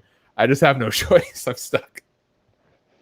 Look, I made a deal. It was a bad one, and now I'm just That's living it. with it. That's exactly it. I hear that, Josh. And they make it hard for you to take the money out. Like it's like I've heard that in the past. Yeah. I think I maxed out at maybe like 400 and at like my peak at like maybe $480 in there. I'm like, okay, let me just take this out. I think I made $50 at the end of the day. Good time, whatever. Let's move on with our life. But then it's like, if you're under $500, we cannot send you an e-check. So what are your other choices? Okay, money transfer. Okay, I'll do like a bank, like a wire transfer from a bank.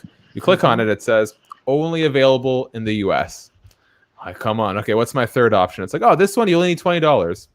Bitcoin. Like, I don't want your cryptocurrency. I want my money. Why would I put in cash? If I wanted cryptocurrency, I wouldn't have bought cryptocurrency. Why are you offering to give me my cash back to me as something other than cash? It's a pain in the ass. It is. And that's that's the business plan, right? Oh. But you know what? Live and you learn. Get a little crypto. Not a lot. It's not the future, but I think it's here to stay. Just get it. Yeah, you know what? It's one of those things that like everyone has such a strong opinion about. And funny enough, I just recently set up my TFSA, my basically everything I need to start investing my money. There's Machine Gun Kelly and his girlfriend Megan Fox. Amazing. Front row. Remember back in the day when Megan Fox was the girl. Khloe Kardashian and Kourtney Kardashian and Travis Barker. All my worlds are colliding and I hate it. This is not the part of my entertainment job that I love. Oh man, that's funny. I would have been like 0 for 4 on those. Travis Barker is the drummer for Blink 182. Yes. No. When you said his name, I was like, I know that's a guy from Blink 182. That part I knew, but couldn't pick him out in the lineup. I'll field my crypto questions later. Now is not the time. But yeah, I've got money waiting to invest, and I was just gonna put in like bank stocks because I'm a very put it away, moderate risk, moderate reward, just let it do its thing. Vanguard Index Fund. All right. This is my hobby is talking shit about money, and if you want to be safe, that's the way you go. Okay, well, I mean, I don't know. I'm just gonna hit you up later. Just hit me up later. I feel like there might be some dad talking, right? There might be some, we can talk dad stuff. There might be some U.S. to Canadian conversions we have to figure out, but I'll always take some advice. So. I'm gonna try and dust off a quick. Spinning shot. Man, those were great. That was a really good finish. I got into the mistake of asking Grant Dawson. You ask a fighter, hey, you got a win bonus. What are you gonna do with it? You get typical answers, like buy a house or something. Yeah. And he starts getting into crypto. The problem with cryptocurrency, if nothing else, the problem with cryptocurrency is when you bring up cryptocurrency, or if you even bring up an opening for cryptocurrency to someone who invests in it, they're talking to you about it for the next 15 minutes. You've got no escape. Yeah. There's a part of me that doesn't get like, you're like getting excited about another denomination of money. That's it. It is a little weird. Like, we have a little bit of crypto. That's cool. I don't know. That's about it. I have it because I think it's going to stick around. That's pretty much it.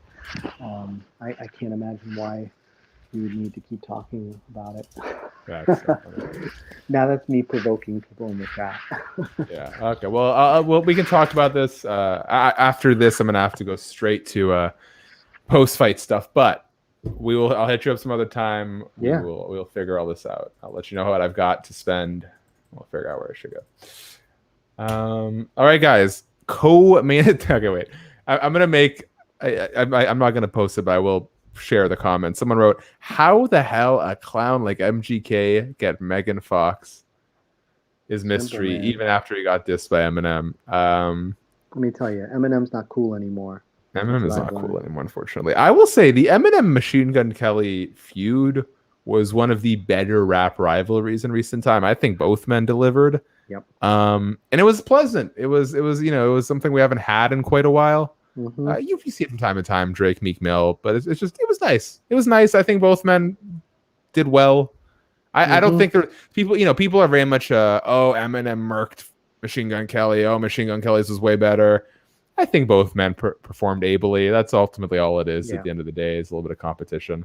These aren't guys who are going to be pulling together a drive-by, piecing each other up on the streets. But MGK actually has a huge following now because he has transitioned from rap to like punk pop rock. No kidding. He's doing like Paramore covers, and he's got a whole like punk album with Travis Barker now. And okay, that's why they're hanging out now. Yeah, it's not really my lane, but the he gets a ton of views. He's got a ton of views. So I mean, good, right? Good.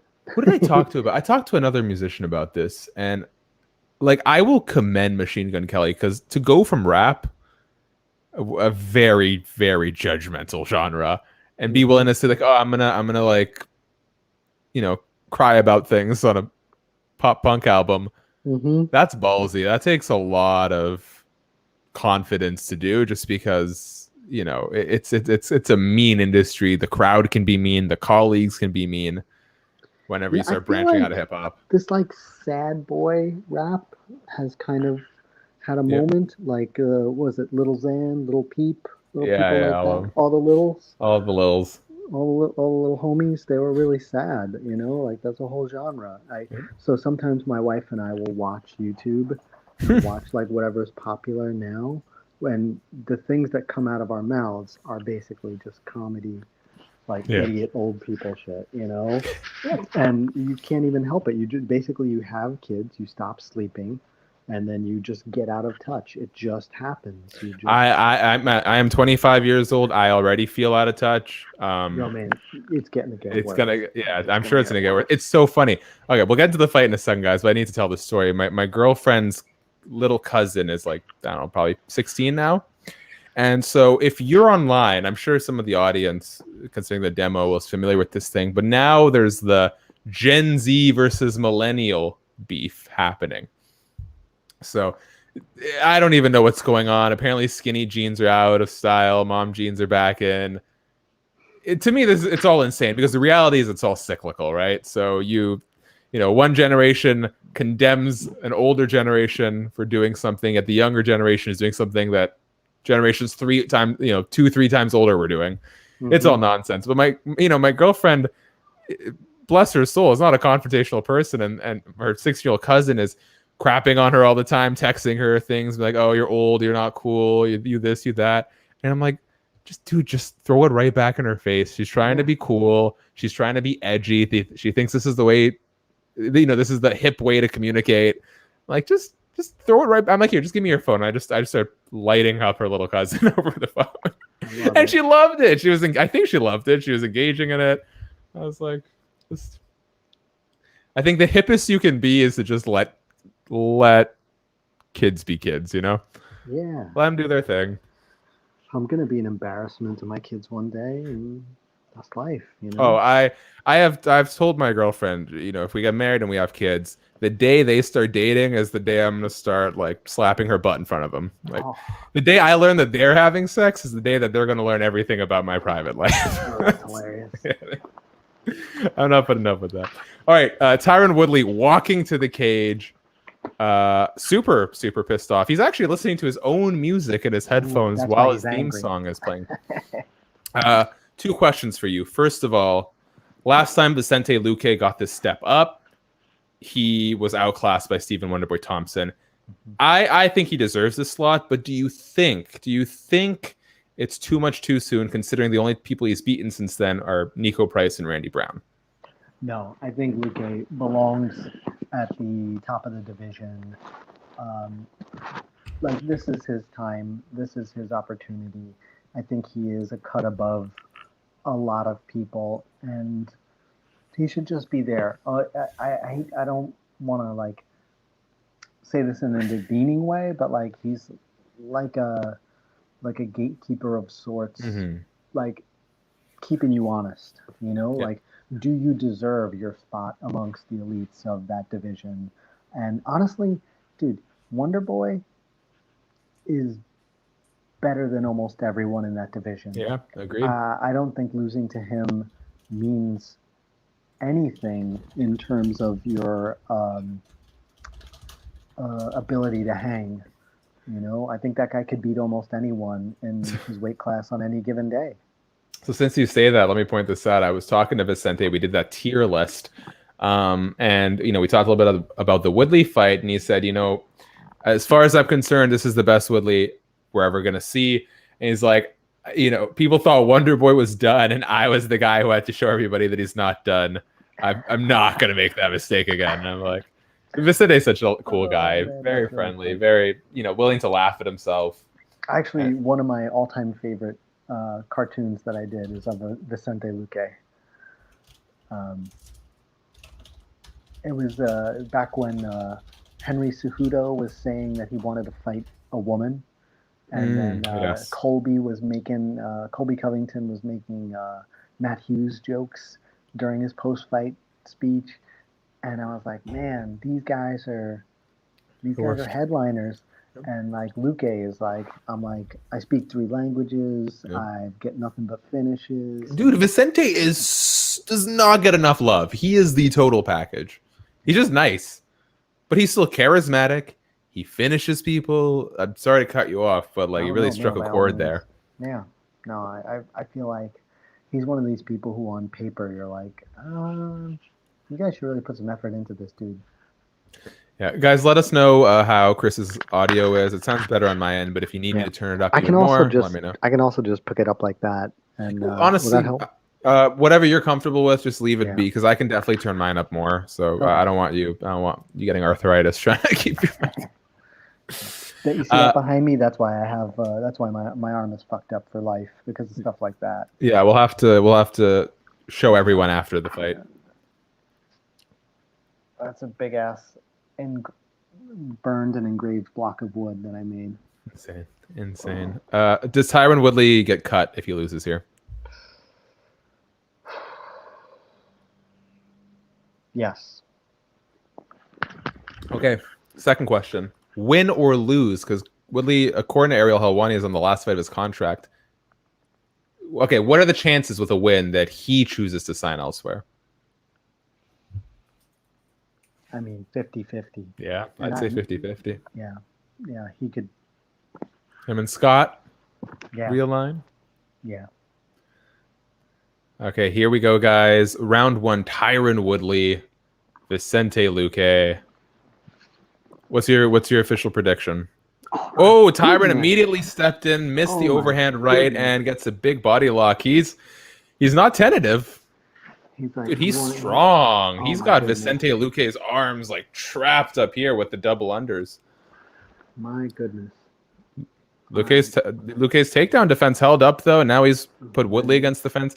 So here's the thing. Woodley, explosive off the bat, but what happens if Luque starts dictating the pace? Are we going to see Woodley do what he did for the last 15 rounds? All right, so we didn't get your pick real quick. Oh, my pick? Luque. You know, I have Luque by decision, yeah. I think, and by the way, I should have you know that I stopped making predictions when Ronda Rousey lost to Holly Holm. I was like, I have never been so wrong in my life. I am done. So this is a live night courtesy. So long as I can avoid it, I will not do prediction pieces or pick pieces. But you know, just feel dead air. A lot of knee strikes to the leg by Luque. I like the shoulder strikes. I like the return to prominence of the shoulder strike. Ever since Connor busted up Cerrone's nose with that, now Woodley changes positions.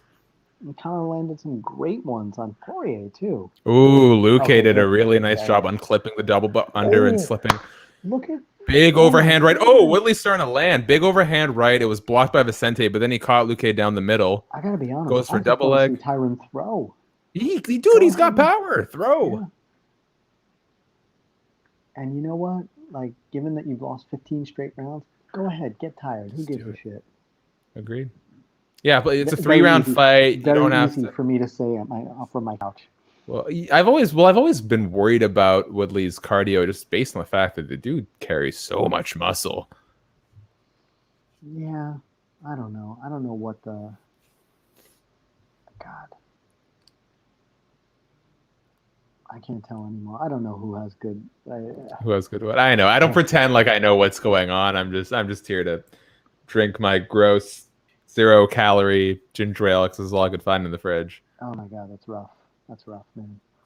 I live in a On the plus coffee side, I don't house. feel guilty about it later. So Fair enough.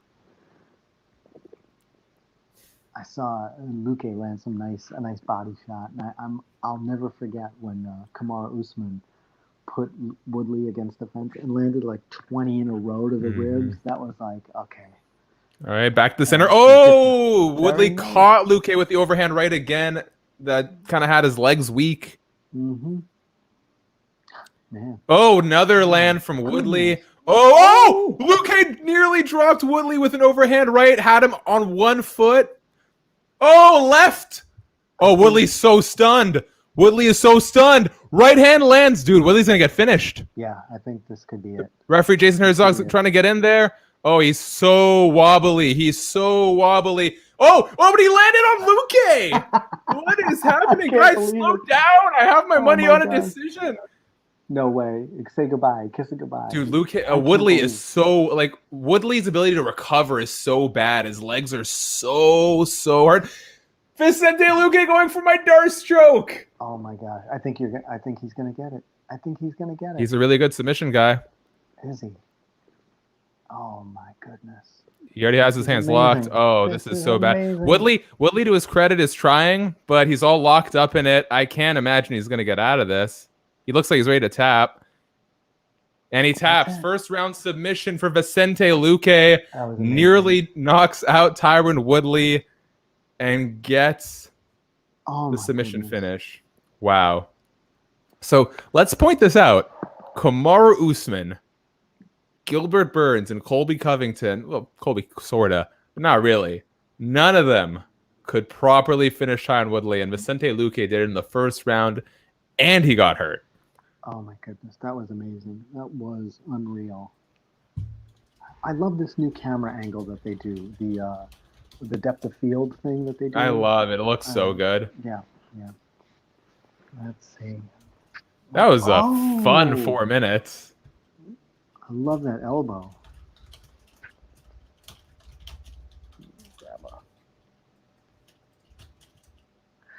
I love that shot of Tyron just like holding onto the fence. Yeah. My goodness. I have not seen him look like that before. Yeah, this is rough. Maybe since the Nate Marquardt fight. Well, here's the thing, man. Like, Woodley's ability to handle real, what's the word I'm looking for here? Man, he looks rough after. Yeah, man. Like, he doesn't look good. Yeah, his ability to handle like real adversity it's suspect, right? Like when he's getting controlled, I guess he can. So. When he's rocked, he was so rocked. Yeah. No, he could just be upset. Oh my God, they're like trying to help him up. Oh wow. Wow. I wonder if he just went out and just taking precautions. Jesus, that was intense. My goodness. Luque, Mao. It's the welt, because keep in mind, before Usman moved, we had Usman, Burns, and Luque and Santiago Ponzinibbio all training at the same camp. Mm-hmm. Like, what a wild squad they had there. Yeah. I'm going to try and dash off a little artwork right now. My gosh, that was let's call it like it is. That was merciful too, right? That That was like the was most exciting fight the Tyron's had since without a doubt. God, I don't know when. Yeah. Although I did really enjoy the first Wonder Boy fight. Oh, that was phenomenal. At first, I got that poster behind me actually. Nice. The MSG. Did you go to that, or you just no. I needed something for my background at the time, and it was very Gotcha. cheap on allposters.ca. Oh, nice. Okay, okay. Yes. I love in some ways, like it's almost more disappointing that Tyron Woodley came out with an offensive game plan and still lost because, like, we saw him at this point in his last 4 fights. We've seen him dominated on the ground. We've seen him severely hurt on the feet, and we've seen him submitted. Ugh. Like we've seen him more or less. I'm confident if Vicente hadn't gotten the submission, he would have gotten a TKO. Yes. 100%. We've seen Woodley lose in basically every aspect of the game at this point in his last 4. Ugh. Yeah. That's true. What do we do with Vicente here? I'm trying to look at the rankings.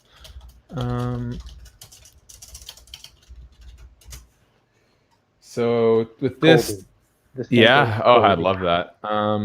Yeah, because we got Kamaru Jorge. We've got Vicente now at number 7. So you've got Colby. You actually got a bunch of people you can match up. You've got Colby, Gilbert, Leon, Steven, Thompson, Chiesa, and Vicente as the top 7. Jorge, absent, of course, who's going to fight. A lot of good matchups to make. I think, yeah, if you are cold on Gilbert Burns fighting for another title so soon, I think probably Colby Covington versus Vicente or Colby Covington versus Wonder Boy is probably the right move. I don't know what they want to do with Leon after that eye poke. It's just there's a lot of confusion right now.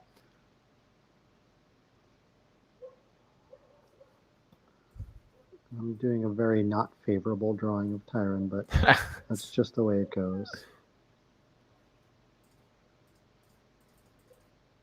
Wow, that was really a fantastic fight. That was wonderful. That was a great time to watch. Now, okay, here's a question for you. Does Francis versus Stipe go longer than Vicente versus Tyron? Yes. Okay. So this is one of those moments. I think you were asking me like, what? I don't know how I look at these fights. Like where that moment where Tyron was like stumbling backwards and he like steadies himself holding onto the fence. Yeah, that's it. That's more important than any choke or punch or anything. Oh man, that's emotional almost, watching a man just like kind of confront what's happening. Yeah. Can we get a sneak peek of that drawing at some point? Well, it's really bad, but That's a start. Well, I started the Darce choke and I was like, this is a fucking tangle. Yeah, it truly is. I do like this. This is a Sean O'Malley. Oh, that's a great one. Spinning kick, yeah. So is that Woodley one something you might go back later and try and give another? Try and bang it out right now. Like sometimes I'll throw it up on Twitter to throw that one and be like, oh, okay, great, and then and just be like, all right, let's see if we can do it again. Yeah. I like your gray OtterBox case. I used to have the same one on my iPhone. Yeah. Here's this. I demolished one of these. Yeah. I fell on it. Oh, they're pretty. Let me tell you though, I don't know if you know this secret or not. And anyone else in the audience who has an OtterBox, if you go to OtterBox's warranty page, and you just say what model of OtterBox case you need replaced, they will just. You pay the shipping, they'll just send you a new one free of charge. Shut up. I have done it multiple times and never did I have a warranty. Never have I even owned the case. I literally just bought a phone and needed an OtterBox case. Went on their warranty page, picked it out, paid the shipping, $6, new case. Oh, you're awesome! Thank you. Yeah, no, I have only heard secondhand of once someone of. out of all the times I know if people have done this, I've heard secondhand once that someone got a follow-up email asking for like a warranty code. But I guess at that point you just stop responding if that happens. But I've never experienced it or seen it happen firsthand. Those things cost like 10 cents to produce, so if even that. Yeah, they're wonderful. I dropped one of them. So good. I dropped one of them into the tub while bathing my kid, and I just yanked it out, but it was just enough to survive. Okay, Yeah. this is wonderful. I'm so thrilled that it's the main event. It's 7 minutes before midnight over here in NYC. Oh God, I have no idea what's going to happen. Yeah, I think. Ooh, we got someone saying Stipe round 2. I just have a bad feeling that he's gonna get like Stipe is fast. He's got great movement for a heavyweight, but he is hittable. He's less hittable than most heavyweights, but he's hittable. And Ngannou is so fast. I just worry that that Miocic. We haven't seen Ngannou's improvements, but you believe that they're happening. They could be happening. I can't say the same about Miocic's chin at this point. I can't say that he's, adding armor to layers here. Like that's just, I don't think that's genetically. I think you can make your neck a bit bigger, but he can't shore that up. He can't get a whole lot faster at this age. No, God knows you can't. So, I worry. Yeah, people are saying the card flew by fast. This was a much shorter card than last week's, right? Oh yes, no, this has been actually quite a pleasant. Wonderfully. We're only 4 hours in. Amazing. What a rare treat. Yeah. I'm gonna try and bang out one more Tyron Woodley. I love Tyron's beard. One of the best in the game. Yes. Oh, it's so perfect. It's like glued. About 6 inches of my beard off.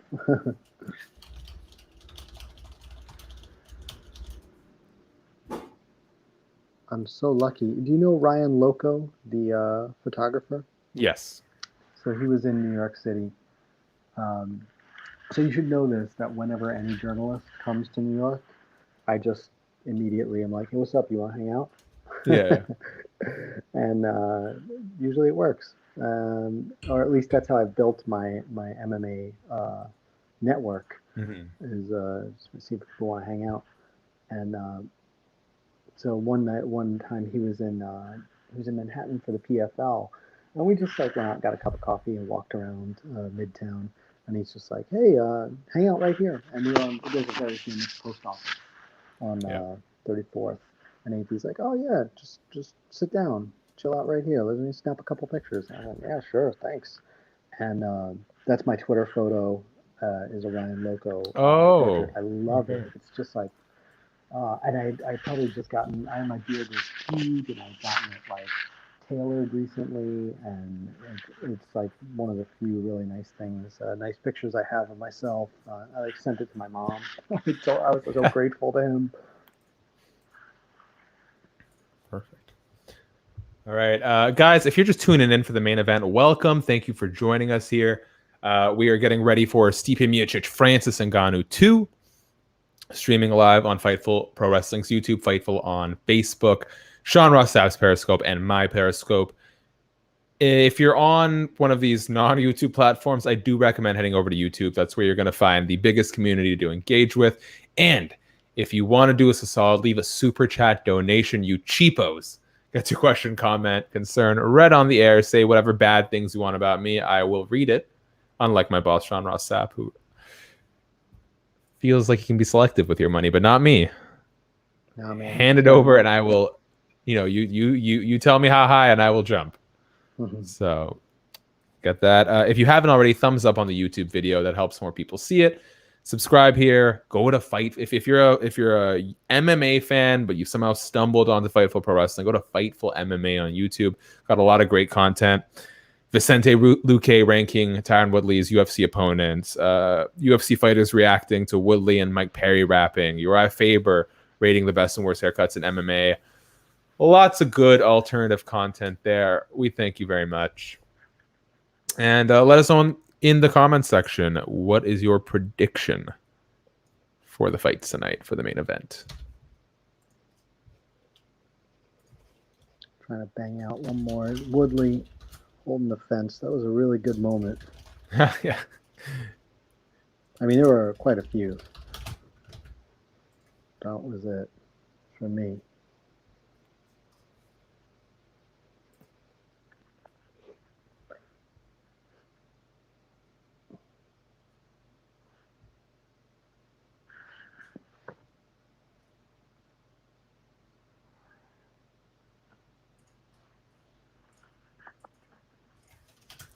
And here is Francis Ngannou making his walk to the octagon to the tune of Drake's God's Plan. And I was talking with somebody on Twitter recently about the way songs are mixed, like with what intention, like you're probably just going to hear this either at a house party or through your like tiny little speakers, and like there's no room for nuance, Yeah, I agree 100%. People asking if the main event has started. Francis is making his walkout. And looky, let me get the right banner up real quick. Here you go. Oh, hey. That's not it. There. What's up? What's up, guys? How are you, man? Mr. 1 out of 200. Yeah. So I came here because I'm very excited for this heavyweight title fight. Shaq taking this job means I don't have to cover literally everything else. And I get to come here and do ad reads. And to celebrate this ad read, I'm going to show off my beautifully Manscaped sack on the air. I know it's controversial, but you know what? It's my YouTube channel. It's my website. Sean, so we've had tentacle porn tonight, so you know what? Company. All things considered, this is way more tame. I promise you guys, you're going to see my beautifully Manscaped sack. Of course, leave a thumbs up.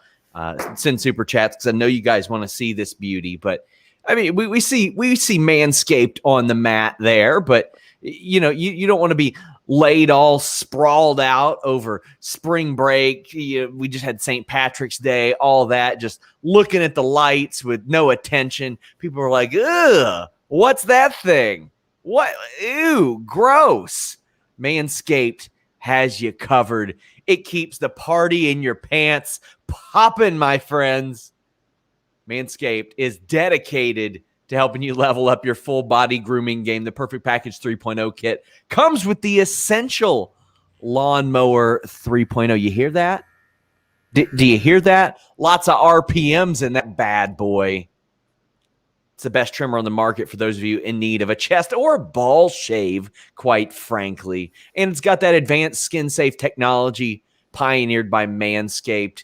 You're not, as we say, blading in pro wrestling. You're not looking like Ric Flair, Dusty Rhodes in Jim Crockett Promotions. It's not like that. Don't ruin any vibes this spring break or over any holiday for that matter.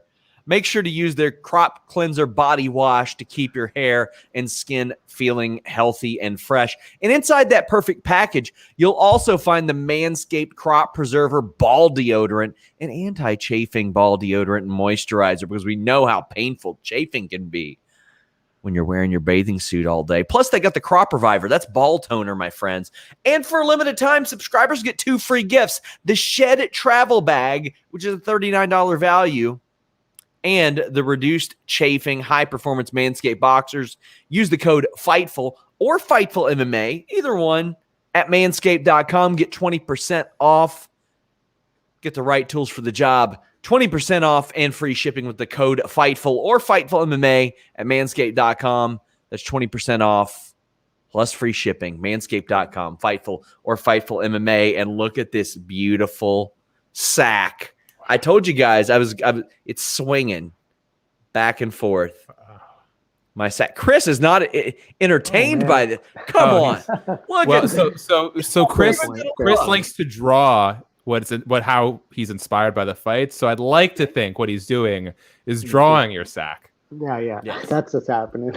Yeah. Sure. Also, use Fightful MMA because we need a good impression, so they give us more money. Yeah, sure. Yeah, whichever one. I owed them an ad read from last month that I couldn't find. So I was like, you know what? I'm gonna give him another one. Fun fact: Andre Arlovsky and Francis Ngannou are the only active UFC fighters that Stipe Miocic has fought. Wow, That's mad. that's a Sean Ross stat right there. Active UFC. Yes, active UFC fighters Amazing. because they cut everybody else. Have you been watching the fights, Sean? I watched O'Malley. I watched Woodley get that ass beat, and I watched some of the Maverick fight. Her corner was insufferable. What were they saying? The same thing over and over again. Just that's it. Keep it straight. Yeah. Keep it straight. I was like, okay, I think she heard you. Oh man. Wow, that's rough. Miocic's hair is I saw all over the place right now. I saw the flag. Yeah. He looks like when John Cena came back this last time when he's filming movies in China.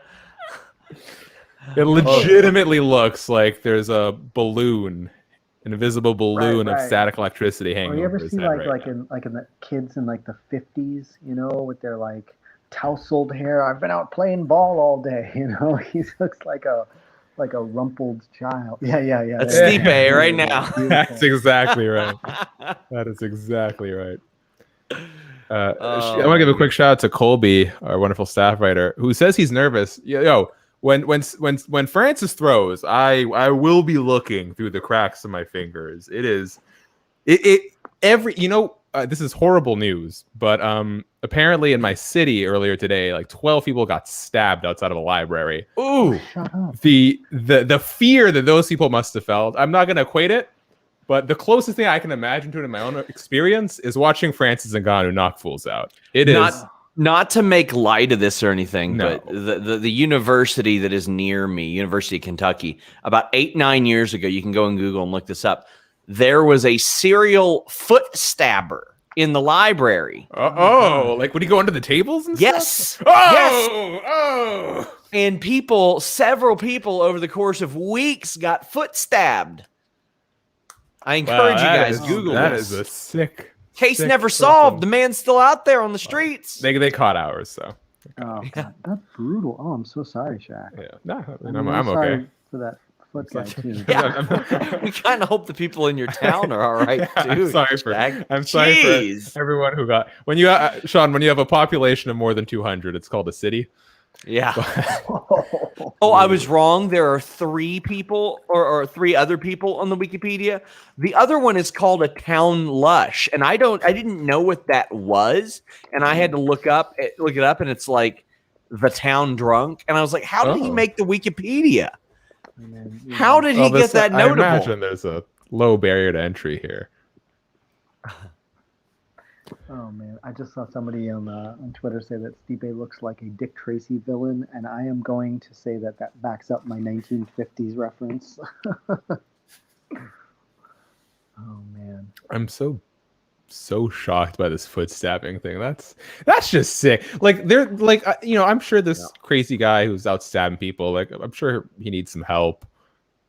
I have no forgiveness for the man who goes through the effort to crawl under the library tables and periodically just stab people. It's not like he blacked out and did in a fit of rage. Like you're telling me he came back week after week.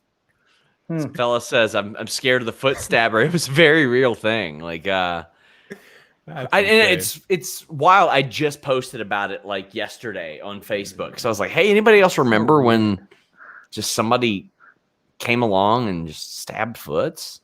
oh. Okay. Well, we got to give Joel Pearl a Fightful shout out here. Ugh. Someone was going to university campuses in Toronto with buckets of urine and feces, dumping it on random people. Yeah, that's me to Joel Pearl whenever I find him. for stealing my Fightful championship. I think that guy was in a Dave Matthews cover band. You know him. You know, no. I'm positive he was. And my fist, he's going to be saying, Sean, why did your fist crash into me? All right, guys. There will be no space between my fist and Joel Pearl's face. Oh, man. Hands have been shaked. Fists have been bumped. Hair's still all over the place. Are you guys ready for 30 seconds or 25 minutes? Sean, what's your official pick? We're both leaning Francis tonight. Francis. Wow. I've said this to you in the past. I respected after the first Stipe fight. He was like, you know what? I got to go work on my cardio. He had the fight with Derek Lewis. It went the distance, didn't go his way. And then he said, I think I'm just going to throw my fist at people's face again. Mm-hmm. It seems to work pretty well. And I hope he does that here. Francis is calm, though, which I'm not opposed to. Like, he really strolled out peacefully. It doesn't even look like he's in a fight, really. He threw a big leg kick to open. Yeah, I just really think he should do the thing where he heaves the things on the end of his arms towards Stipe's face repeatedly and hope for the best. Sean, I just realized we never synced up here, so I don't know where you're at. 420. Sitting at 417. Oh, okay, that's pretty close actually. You got a second on us, but oh my God, Francis threw a body shot. Dude, I don't understand how. And I'll bring this up in between rounds if we get there. I like the diversity. We're seeing leg kicks. That's unexpected from Ngannou. Oh, yeah. Body shots. A little spinning back fist. I tell you, the idea of a patient, calculating, deliberate Francis Ngannou is actually more terrifying than.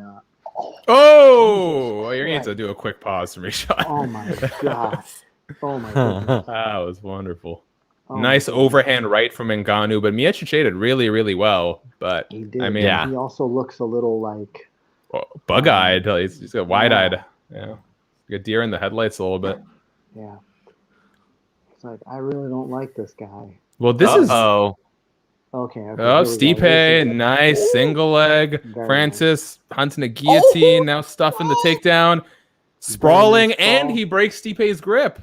Circles around to the back. Oh my he's behind Stipe, and he took Stipe down, landing ground and pound. This is really hard. This is Stipe really back on his feet, but he's absorbing a lot of punches. He took down Stipe.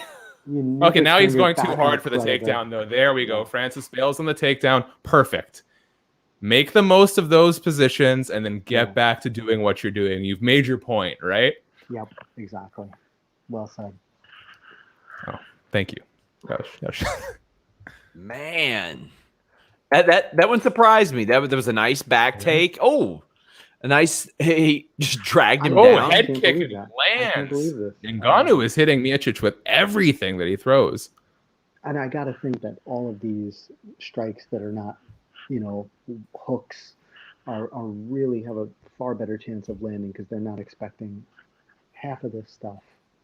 That was a half-assed calf kick by Miocic. Yeah. He looks perturbed. He doesn't know what to do with all this. If I were Stipe, I probably wouldn't throw many of those half-hearted low calf kicks. That's a really good way to get countered. And completely naked too. No jab to set it up. Good way to get KTFO'd out here.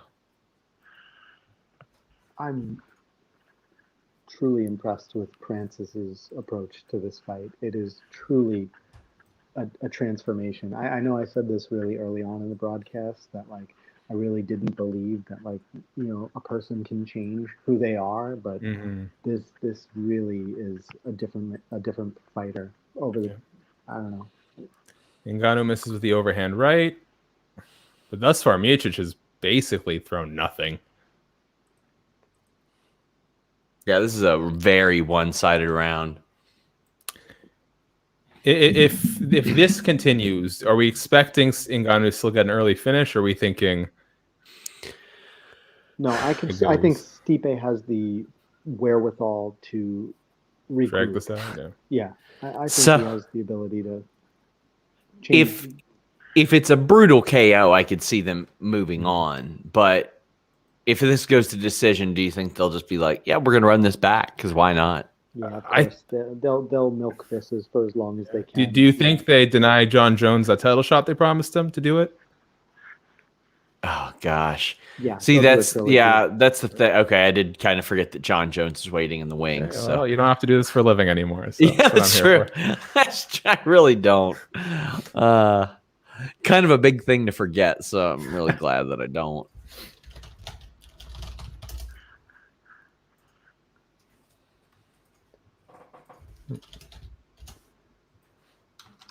Ngannou just won a round. for. Yeah. Amazing. This is really something special. Yeah, This is the opposite of Tyron Woodley, right? Yeah. Stipe took 5 straight rounds from Francis, and now Francis got one back. That was 100%. amazing. And here's the hard thing. We talk about wagering quite a bit this show, and a lot of people in the chat have been betting on these. This is the thing about MMA that I'd assume makes it a lot harder to bet on than other sports. It's like with most other sports, you get to see how guys are performing week in, week out. This, how long until you see a rematch? Year, 2, 3? How long between camps? 4 months, 6 months? Like, there's a lot of room to see new wrinkles that you're not aware of. Couldn't believe it'd been 3 years since their first fight. It does not feel like that long. No. I generally like a little more time between rematches. I feel like immediate rematches very rarely result in satisfying, finality. Mm-hmm. Think about things like, do you feel good that Max Holloway and Jose Aldo fought twice and you had to watch that man get brutalized? Yeah.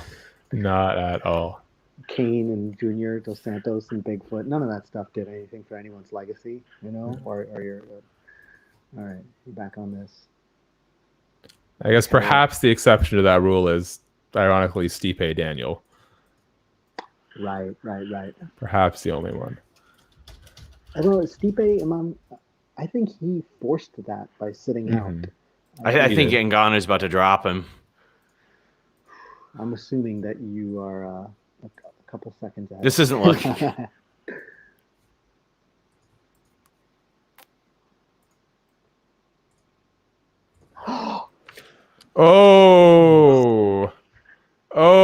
Ngannou drops Stipe, that's lands it. against the fence. He's on. Stipe's going for it, and he gets knocked out. It's all over. That's amazing. Francis Ngannou drops That's Stipe. absolutely I amazing. hate when the foot bends behind. Oh, And no. then a big hammer fist.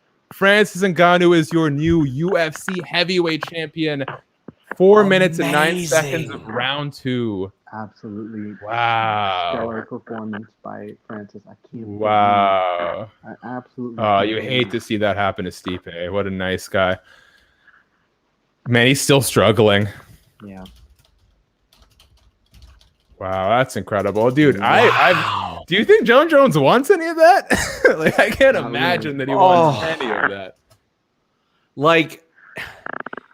It just was not looking good for Stipe. He was not throwing anything, and you could see Ngannou just timing, and he's like, "All right, here we go." It just went bad from worse, and God, Stipe obviously super rocked. I think that mentality set, and it's like, dude, I'm about to go out. Let's just swing for the fences. At the same time, it's the exact opposite of what anyone should ever do against Francis. So I don't fault him for going there, but I got a whole lot more nervous for him when it did go there.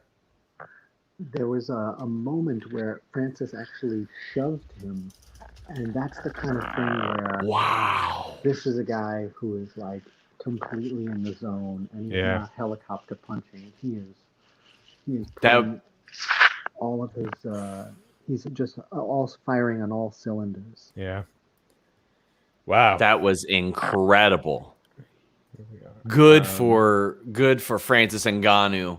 What this reminds me of is Amanda Nunes when she went from training part-time and gassing out and getting finished by Kat Zingano to training full-time and just being a fighter on a whole new level.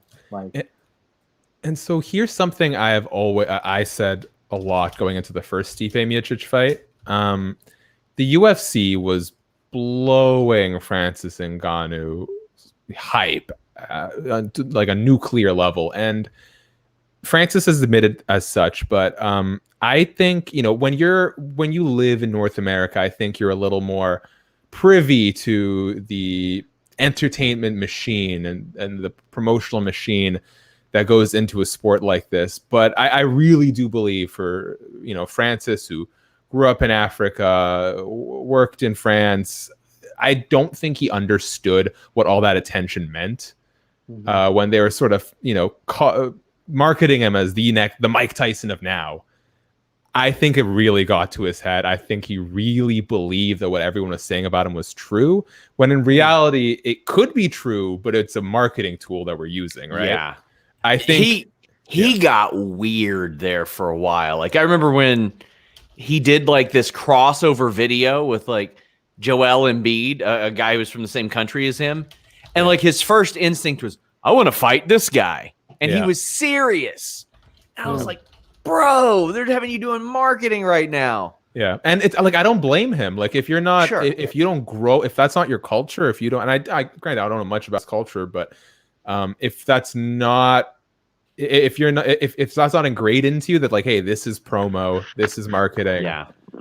You're going to believe it. And when you buy into that too much, you know, it takes away the focus. And we saw today a Francis who focused solely on being the best Francis that he is. Yeah, I'll get to that. I just got to get this graphic up for the. Yeah, just passing those along for you to use in articles. Man, holy cow. Yeah, you're completely right. Wow. Craziness. New Francis Ngannou.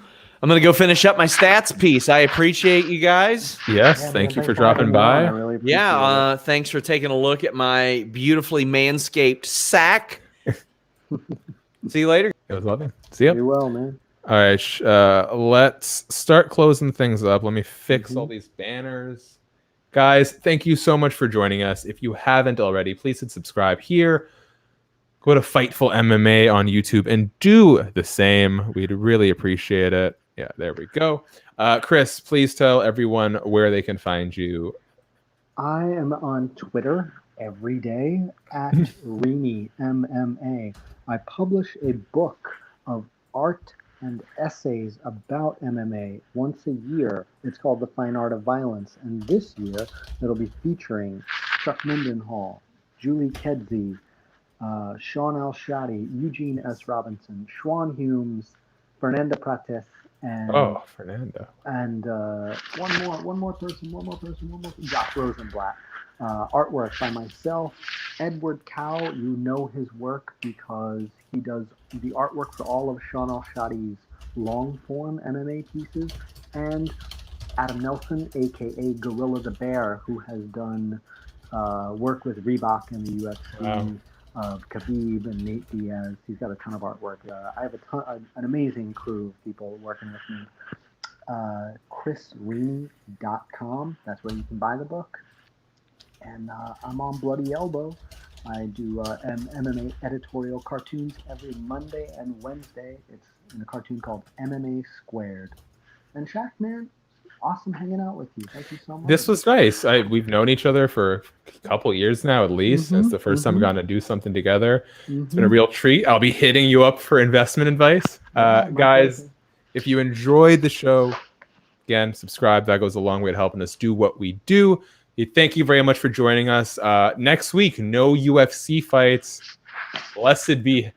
So we're going to take a nice week off. We'll be back for UFC Vegas 23 / UFC on ABC2. That's Darren Till, Marvin Vittori. I'll have to look at the card. I'm guessing if the main card is what the other fight nights have been, we'll probably just do the main event. But keep your eye out. It will be here on Fightful Pro Wrestling. Everything else over at Fightful MMA. Got to do that crappy outro. So stay tuned for everything Fightful and so delightful. Peace out. I like it. No one likes it. No one likes that.